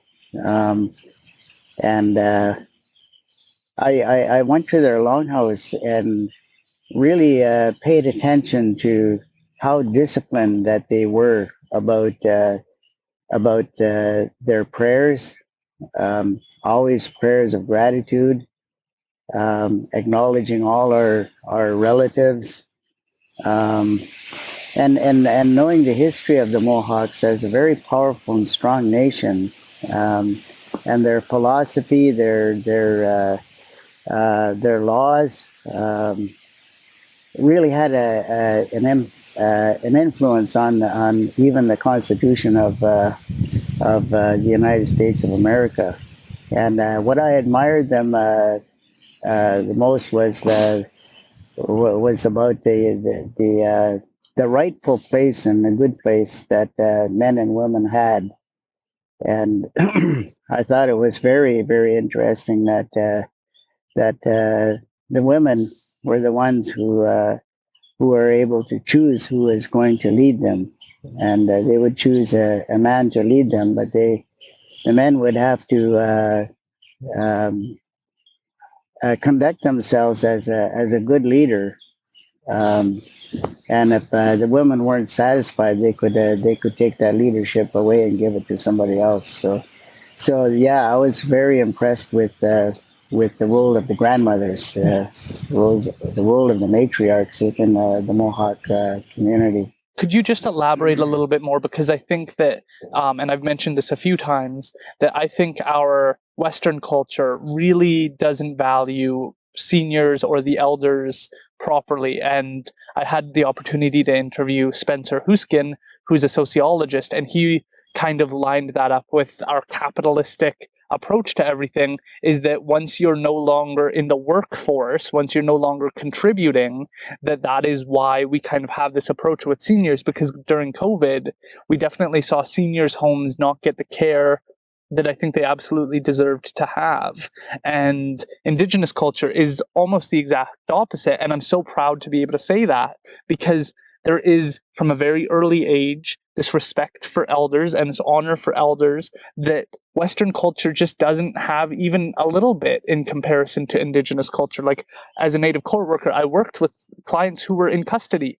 And when my predecessor would go into cells as an elder, they would give her the utmost respect and always want to offer that to their elders. So can we talk a little bit more about that in that same light? Sure. I think what First Nations value the most about elders is that they're knowledge keepers. They're the people who paid attention, to what we inherit from our ancestors, and they're so willing to share that. Um, and that's their time, to be generous with that knowledge. And without that knowledge, without ensuring that the laws and the principles and the values that we need to embrace are carried on, it's through the encouragement of our elders, and it's our elders who watch over our children too. They watch over and make sure that they notice them, and they see the special little gifts that they have, and what kind of a nature do they have. They can see, oh, that one's going to be a good hunter. That one's going to be a leader. That one is going to be able to do certain things that others can't. So they reach out to them, and they kind of cultivate that confidence and that encouragement to the young ones. So because of that role, uh, Indigenous people almost revere elders because they've lived such a long life, and they have something special to pass on. And it's a wonderful thing. It's about not only a need, but it's a love. It's a love for everyone. Everyone counts. Everyone is needed.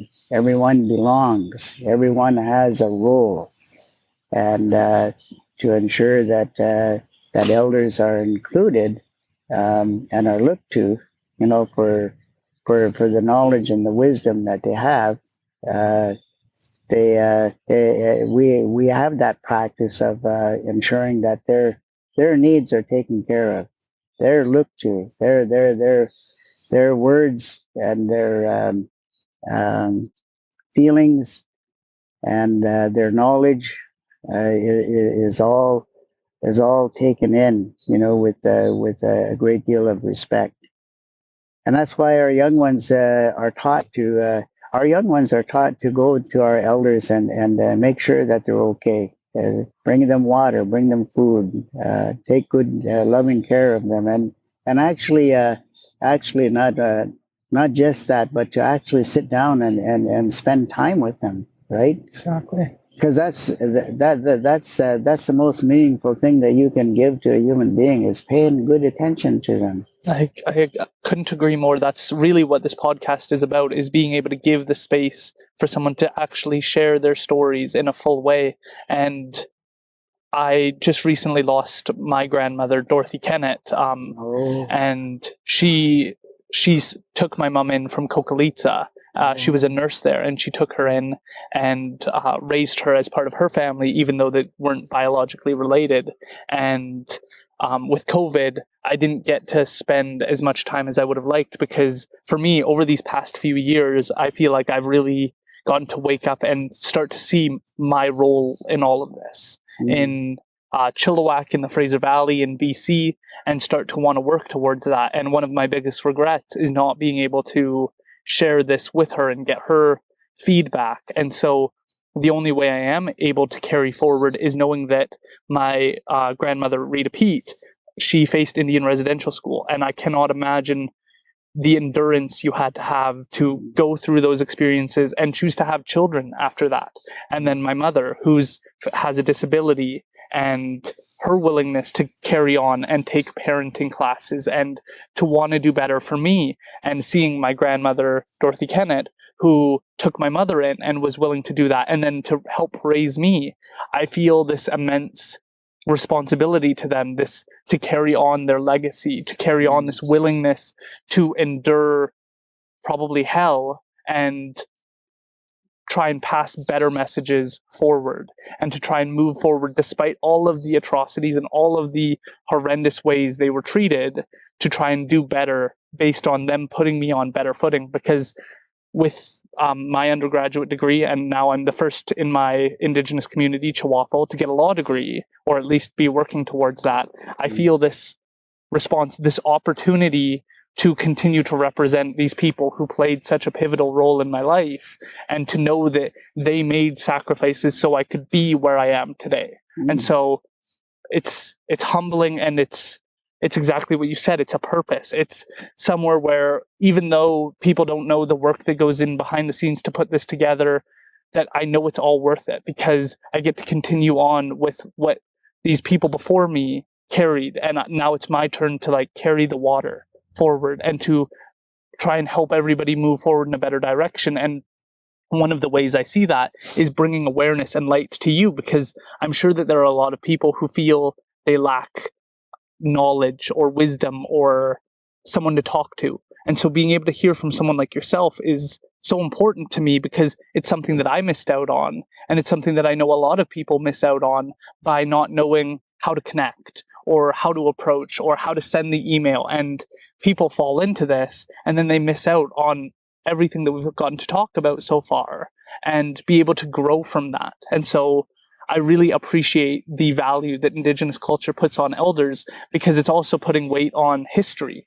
And that is one thing I think my generation is doing a terrible job of, is really understanding history in its fullest form, in the fact that a lot has occurred in the past and there were a lot of mistakes made. But how do we move forward better from those mistakes and from those atrocities?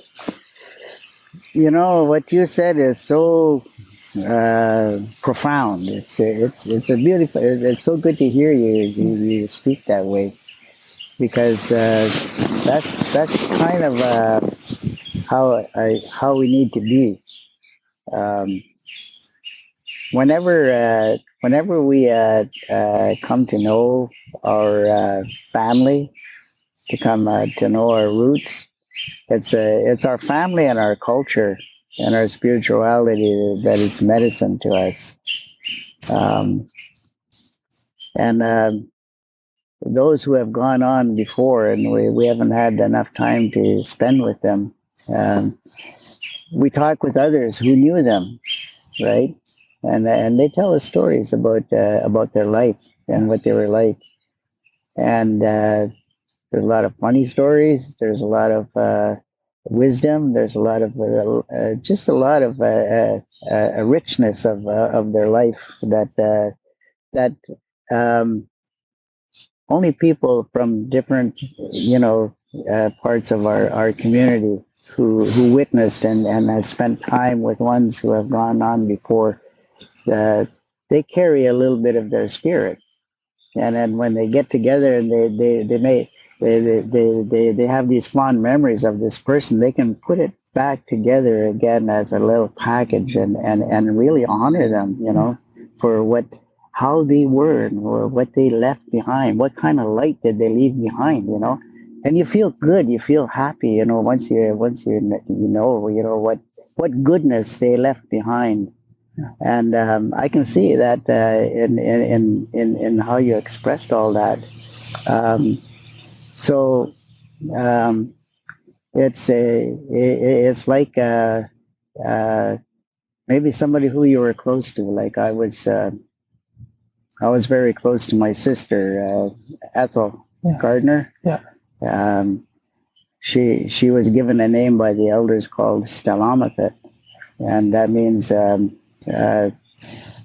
woman with high education. That's what that means, right? Wow. In essence. And anyways, she went to university. She got a master's degree at UBC. She got a master's degree at Harvard. Wow. She got a PhD from Simon Fraser University, and she did her thesis on carrying the language forward, right? And out of all her education, out of all the spectacular achievements that she made, she never had a pretentious bone in her body. Yeah. She treated everybody just like, they were a long lost friend. She treated everybody with respect, and never put herself, never put forward, oh, I'm doctor, this and that. She just addressed herself as she always was, and I admired so much her ability to just stay grounded that way, and just to, somebody who would talk with her for a half an hour or so would know a little bit about her background, but not the entire thing. And but the depth of what she carried was absolutely tremendous. So it was in 2019. She started to get really tired, and um, in December, I brought her to the hospital, and she found out that she had bone cancer, right? And she was involved with a beautiful project called A Staltilum, and that means good medicine songs. And we worked with Holly Arnson and Kevin Wright, who were eco rock musicians, and our language carriers, Dr. Siam Yatiliot, who was the last fluent speaker in our territory, and Khatwis, who is also a teacher and a relative of hers, Dr. Siam Yatiliot. And but she helped create. She was there to provide insight. She was there to divide, to kind of help coordinate and direct the project in a good way. And uh, we and 2020 uh, in January she passed away, and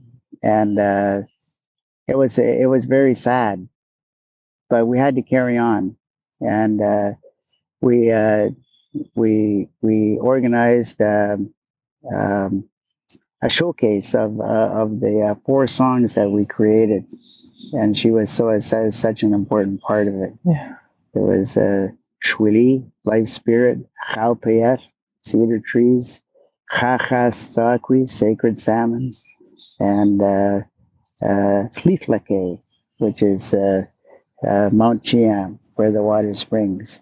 Those four songs were bilingual songs in Halq'eméylem and in English. And we had McCammon school students and the pre-school students from our community come together with uh, Holly Arns and myself and Hotwis and my niece Cheyenne. We were drumming and singing with them, and we sang these songs, and those songs were embedded, in our Shwokriam stories and our Skwah stories.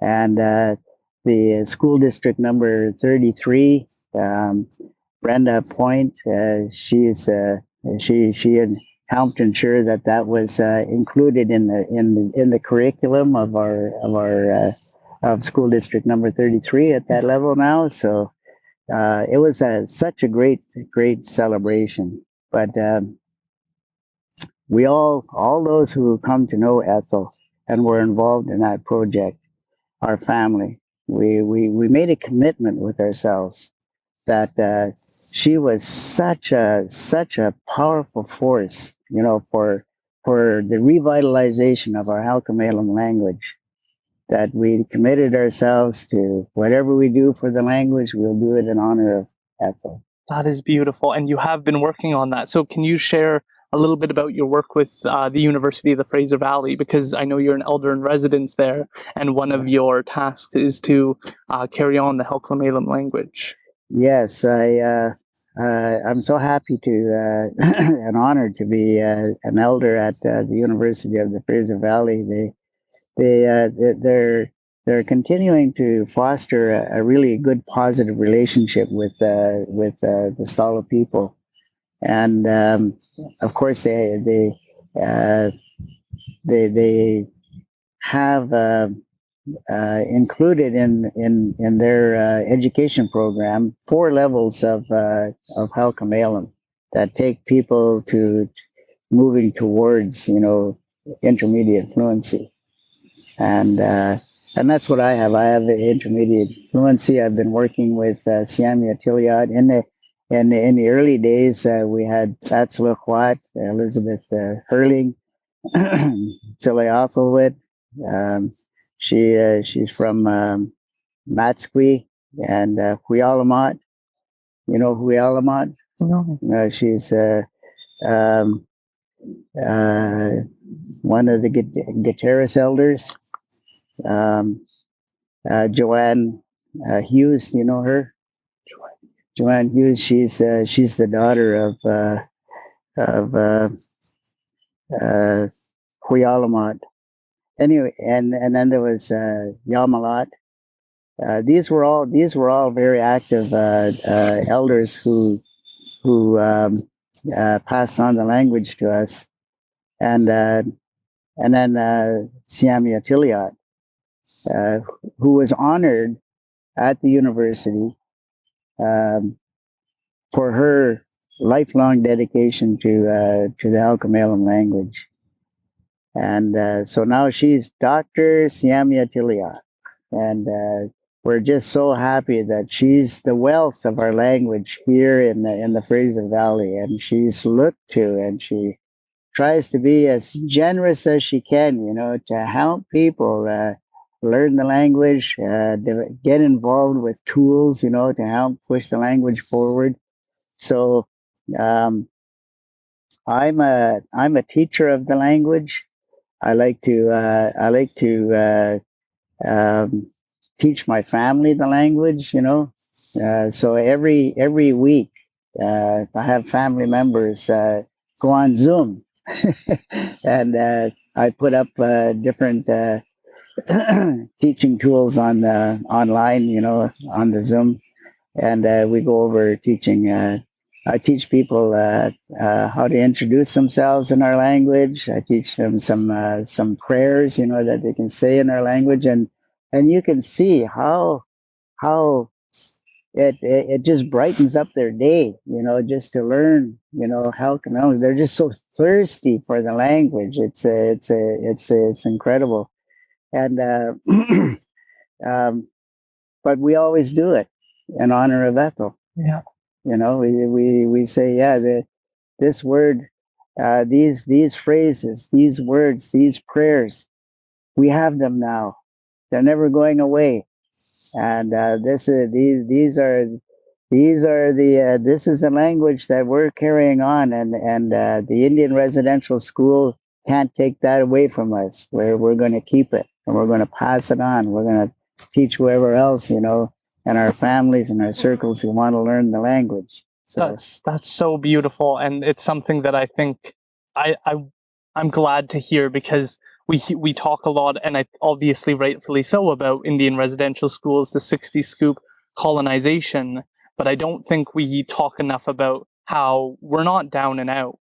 We're coming back. yes, And that's what I want to hear more of and want to promote, is that I'm here. Like, I want to learn Halq'eméylem. I want to learn these tools, and I want to pass them on. And we're going to come back, and we're going to be on the upswing. And that is my hope to promote, is that I don't want people's pity. I want them to know that we are coming back with a vengeance. We are going to come back and make a difference and show all the benefits of the culture and the history and what we have to offer. That it's the wrong mindset to conclude that we've lost and that now we need your help. It's that you might regret what you did, because we're coming back and we're going to change some things around. that's right. That's right. And the way to do that is through song, right? This song that we created inspires a sense of responsibility to carry on just exactly what you said, and that's Fleetlickay. And the story of Fleetlickay is that she, Quelshannock, who is Mount Baker now, Quelshannock came up to our territory, and he made an arrangement with the families here to marry Fleetlickay, who is Mount Chiam. So Fleetlickay went down to where Quelshannock is now, and they had 6 children. They first had 3 sons, and then they had 3 daughters. And when after they had the 3 daughters, she got lonesome for our territory here, and so she talked with Quelshannock, and they came to an agreement that, okay, the three sons would stay here, and you will take the 3 daughters, and you'll move back to your home. And so that's what they did. So she made her arrange her trek back here, and she had her 3 daughters with her, and um, the dog that Kwalshanuk had uh, followed her, and she tried to tell the dog, "Go back to Kwalshanuk," but the dog was loyal to Fleetlickay, and so the dog followed her all the way back, to our home territory here. And she carried that sense of responsibility that she felt that she needed to come back and watch over the people, watch over the salmon, and watch over the river. And so uh, her house at that time saw what was in her heart and transformed her into Fleetlickay, Mount Chiang, and that's the highest peak in our valley here. And so there are three small peaks. There's two up in the front there, and that represents Iowat and Siawat. And then there's Slumpkia, which is just on the other side when you're facing east. She's just on the other side, and she's lower. And there's a waterfalls that come down, and that represents her tears because she's crying because she can't see that panoramic view that her older sisters have.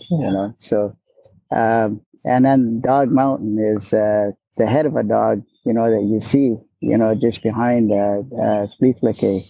And Fleetlickay is now known as our mother mountain, and she's respected. Every time we go back there, we look at Fleetlickay from where the water springs. That's what Fleetlickay means. Chiam means always wild strawberries. And so there's a great significance. And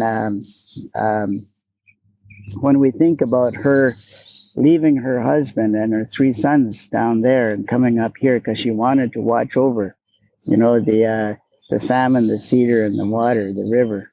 That instills a responsibility in us that we need to do. We need to take care of each other. We need to take care of the salmon. We need to take care of the river. And that's why I care so much. That's why I do what I can, to participate in river cleanups, save our salmon, and be there as much as I can, to help the people, to be with the people. That's amazing. I'm very interested we have to circle back to this. What was it like coming back to BC? What was it like to leave the East Coast and that culture and come to BC? Was it a shift, or was it a smooth transition?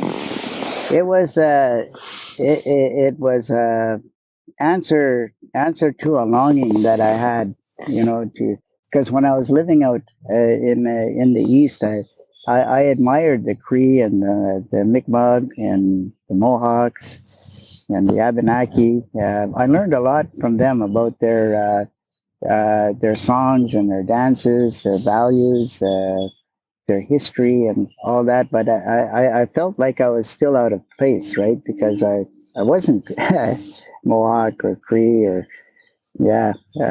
Algonquin. So it took a little while, like I was in Montreal. I created the Native Court Workers Association. I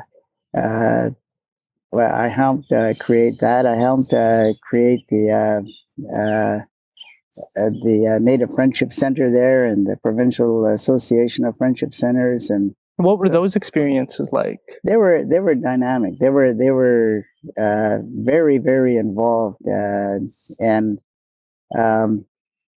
it got me to travel quite a bit around Quebec, because I knew Quebec like the back of my hand, before I left. And it was good to connect with people from Indigenous people from so many backgrounds in Montreal, as president of the Friendship Center, and eventually I became the executive director of the Friendship Center. And I always worked on intercultural understanding and respect. I just love to bring in the water drum songs and the rattles, that the Mohawks used. I learned their songs. I was just so thrilled to be there and learn those beautiful songs they have over at Kahnawake. And so they came to the Friendship Center and shared them, and the Inuit, the Cree, they all had something special, to offer. And being part of the Native Court Workers Association, it was bilingual. I had to learn, to live in English and French there, and maneuver with federal, provincial governments and all that. It was very challenging, but it was such an enriching experience. So I carried I carried a lot of that knowledge of other nations with me, and I highly respect and highly regarded all of them. And I eventually made it to Ottawa, and I spent 6 years there as chief of Native programs with the Department of Justice. And that's when I got to travel all across Canada, all through the Maritimes, all the way up Northwest Territories, Yukon, Prairies, BC. I came out to all the capitals, anyways, and and got that experience, carrying on some of the work that I did, at the federal level with the cost shared agreements with the Native Court Worker Program, and also Legal Studies for Aboriginal Peoples Program. I was able to expand that from 5 spots to 15 spots, for Métis and non-status Indians. So I saw how much work it took just to make that one change. It was incredible. But I felt like I was stagnating, in Ottawa. I wasn't really connected, with the land and the people. So I finally uh,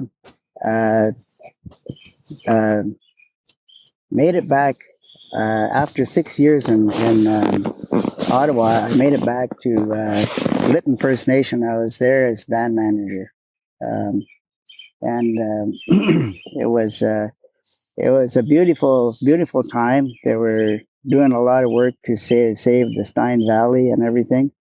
Um, and so I still got lonesome for coming back home, and so I finally left Lytton First Nation. I came back home to our territory here, and that was in 1994. So I was in 1994. It was an incredible time with Stalo Nation, because Stalo Tribal and Stalo Nation, they came together and formed one strong nation. And for a while, programs and services were expanding. We were looked to as role models. And then eventually, because of political reasons related to land claims and whatnot, they separated again. So. But during that time, I did stay with Stalo Nation, working with their government services. In the beginning, I went to the Longhouse, and I saw these, the Kukulitsa Longhouse. I saw people singing in our language there. I was like, "Oh, wow!"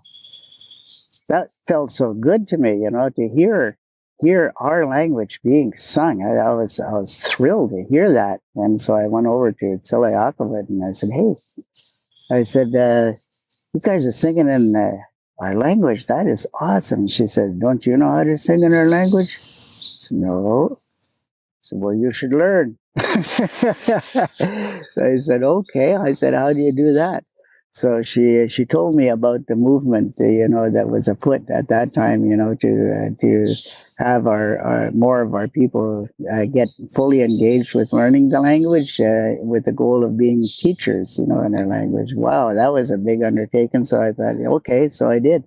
So I joined all the classes that were going on there at that time, and there was all these beautiful elders who were fluent in the language at that time. It was so good it was thrilling, and a lot of fun just to be with them.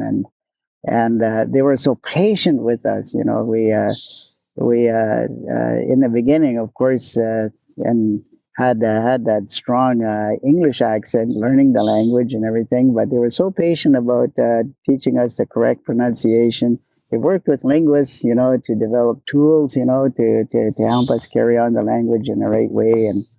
And then I decided I would create a song, and it's Stalo Shwili Huyata, and that's the spirit of the Stalo forever. And so I created that song and sang it, and got people to learn it. But during those times, they said, you need to bring our language alive in the community. So if there's a funeral going on, if there's an event going on, if people need to hear our prayers in our language, you go there and you share that. Yeah. At Christmas time, there's public events. You go sing some of the songs we have related to Christmas and all that. So we got busy, and I tell you, during that time, I was younger and had a lot of energy, and winded up at a lot of funerals and a lot of events just to share what I knew, in the language, along with other teachers. And but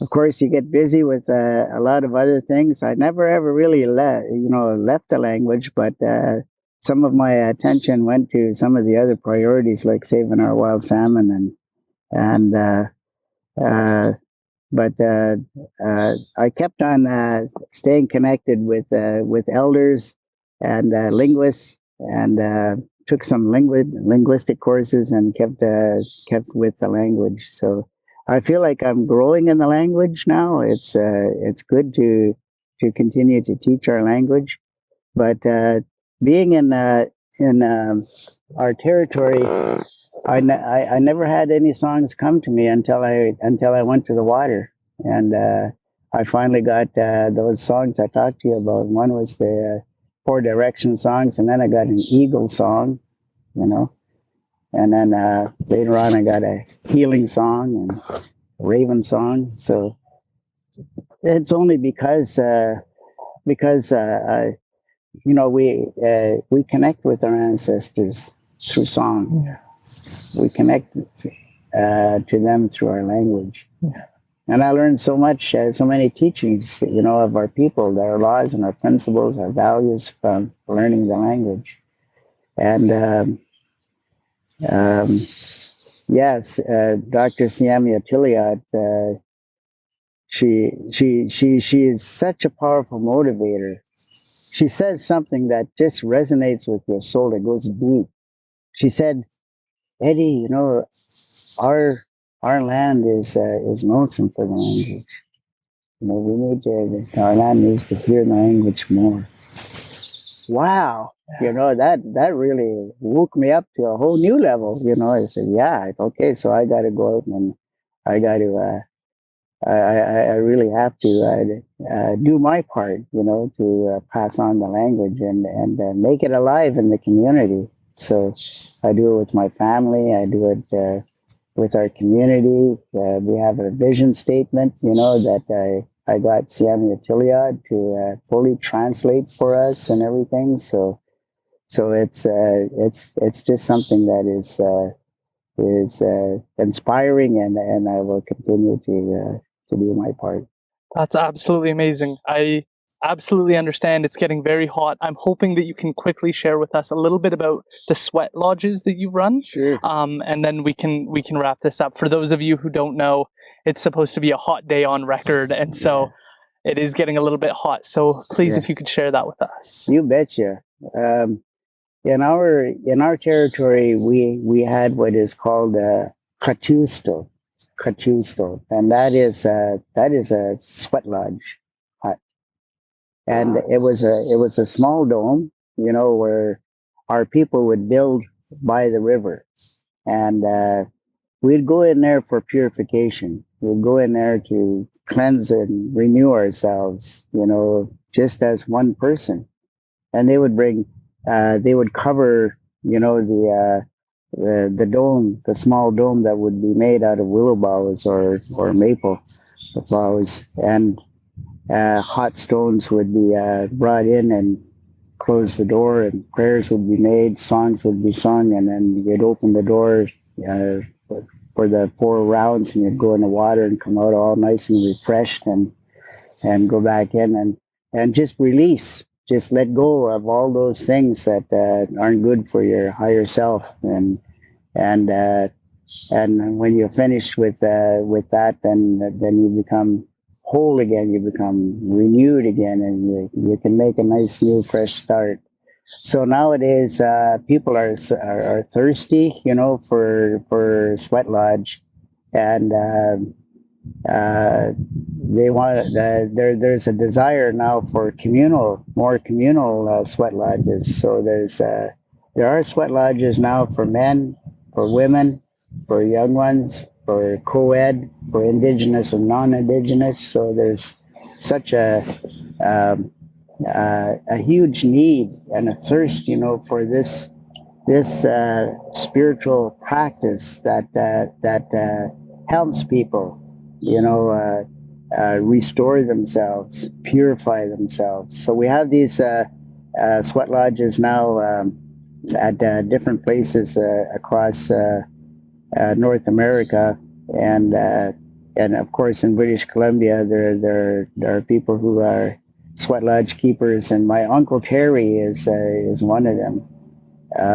When I was in Lytton, Siowa, she was an elder up there, and she taught me how to make drums. She taught me how to conduct a sweat lodge ceremony. She took me on a vision quest, to do that.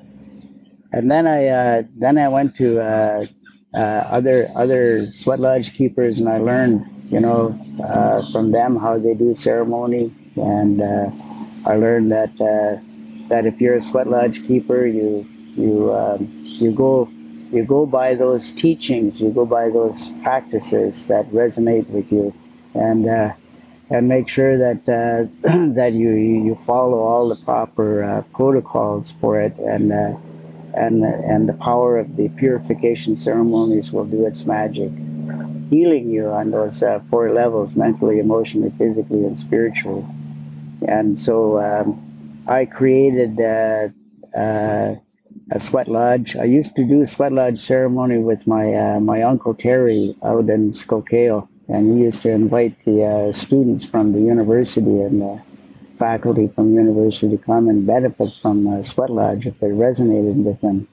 And so I did help him.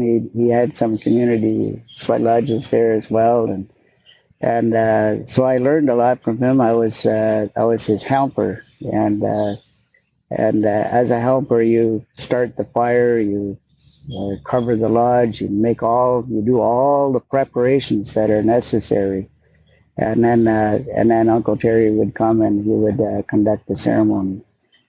So I did that, and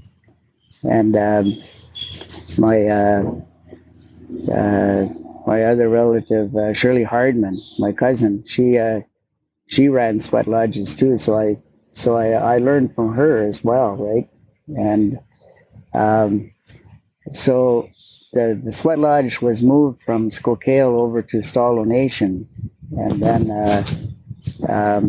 gradually Uncle Terry didn't come anymore, and neither did Shirley, so I was it. So I had to continue on, with the ceremonies. And so we invite people from Correctional Services of Canada, from the university, from schools, from community, whoever needs it. We did ceremony for them, and that's our teaching, that we don't accept. We don't ask for any money. We're not. That takes away. That materialism takes away from the authenticity of the ceremony and the one who is running it. We do it with joy and love in our hearts. We do it with the intention of helping the people, reconnect with who they are and where they come from, what sense of life purpose do they have, what do they need to take their next steps into their lives, you know. All their guides, all their ancestors, they wind up being in the lodge. And the lodge, there's the negative and the positive energies, and you learn from both of them in there. We sing our sacred songs during the 4 rounds. We offer our sacred medicines like sweet grass and lavender, sage, cedar. All of those are powerful, powerful medicines that are put on the grandfathers, because we call the lava stones that we bring into the lodge and pour water on them.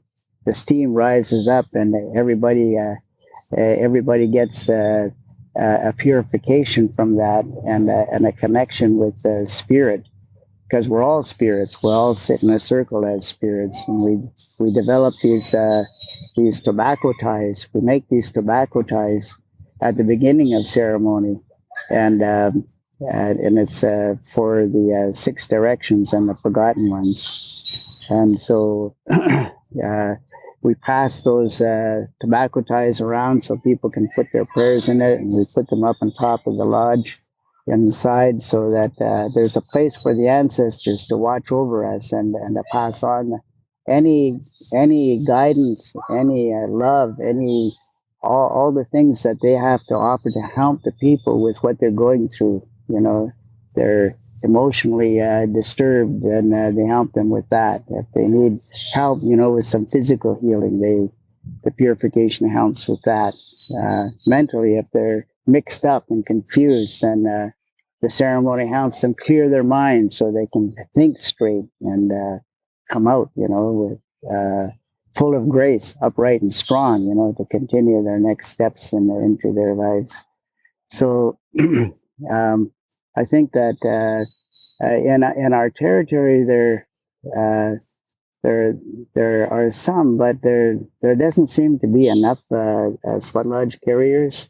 So myself, I'm having a challenge to get somebody to take over the lodge, because I'm 75 years old right now, and I have to anticipate that when it's my turn to leave, I want somebody else, you know, to carry on this practice that people who have participated in it from all backgrounds have benefited tremendously.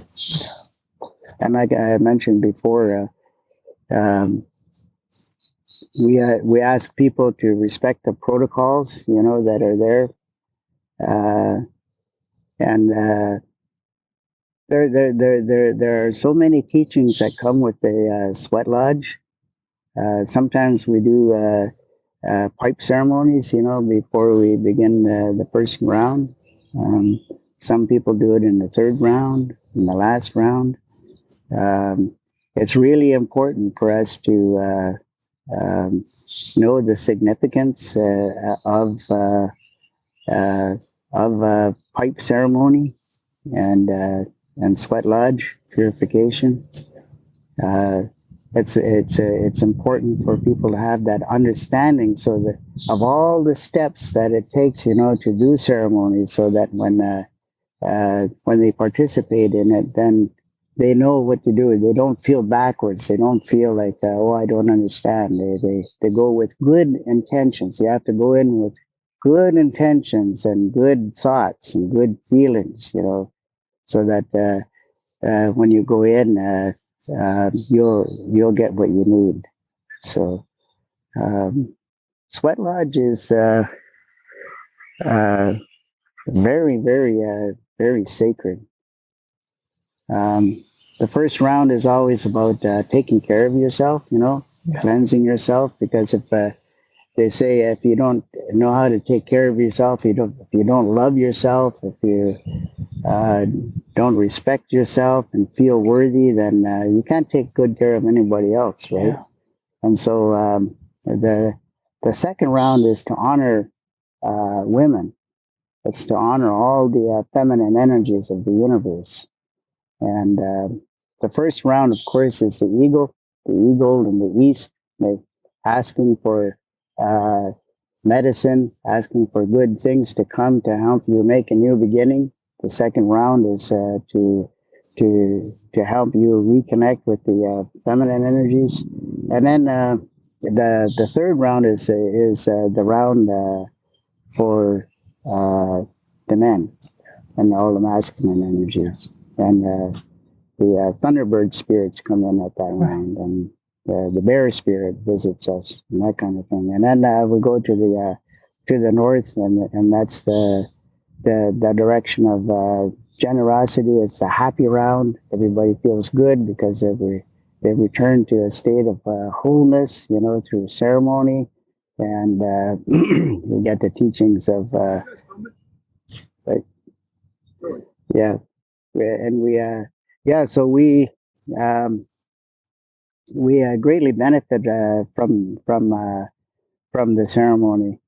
And when we come out of the sweat lodge, when we go into the sweat lodge, we're supposed to bow in humbleness and make our way to where the sweat lodge leader asks you to go. Usually the women are on the south side and the men are on the north side. Sometimes it's the opposite way around, depending on who runs the sweat lodge.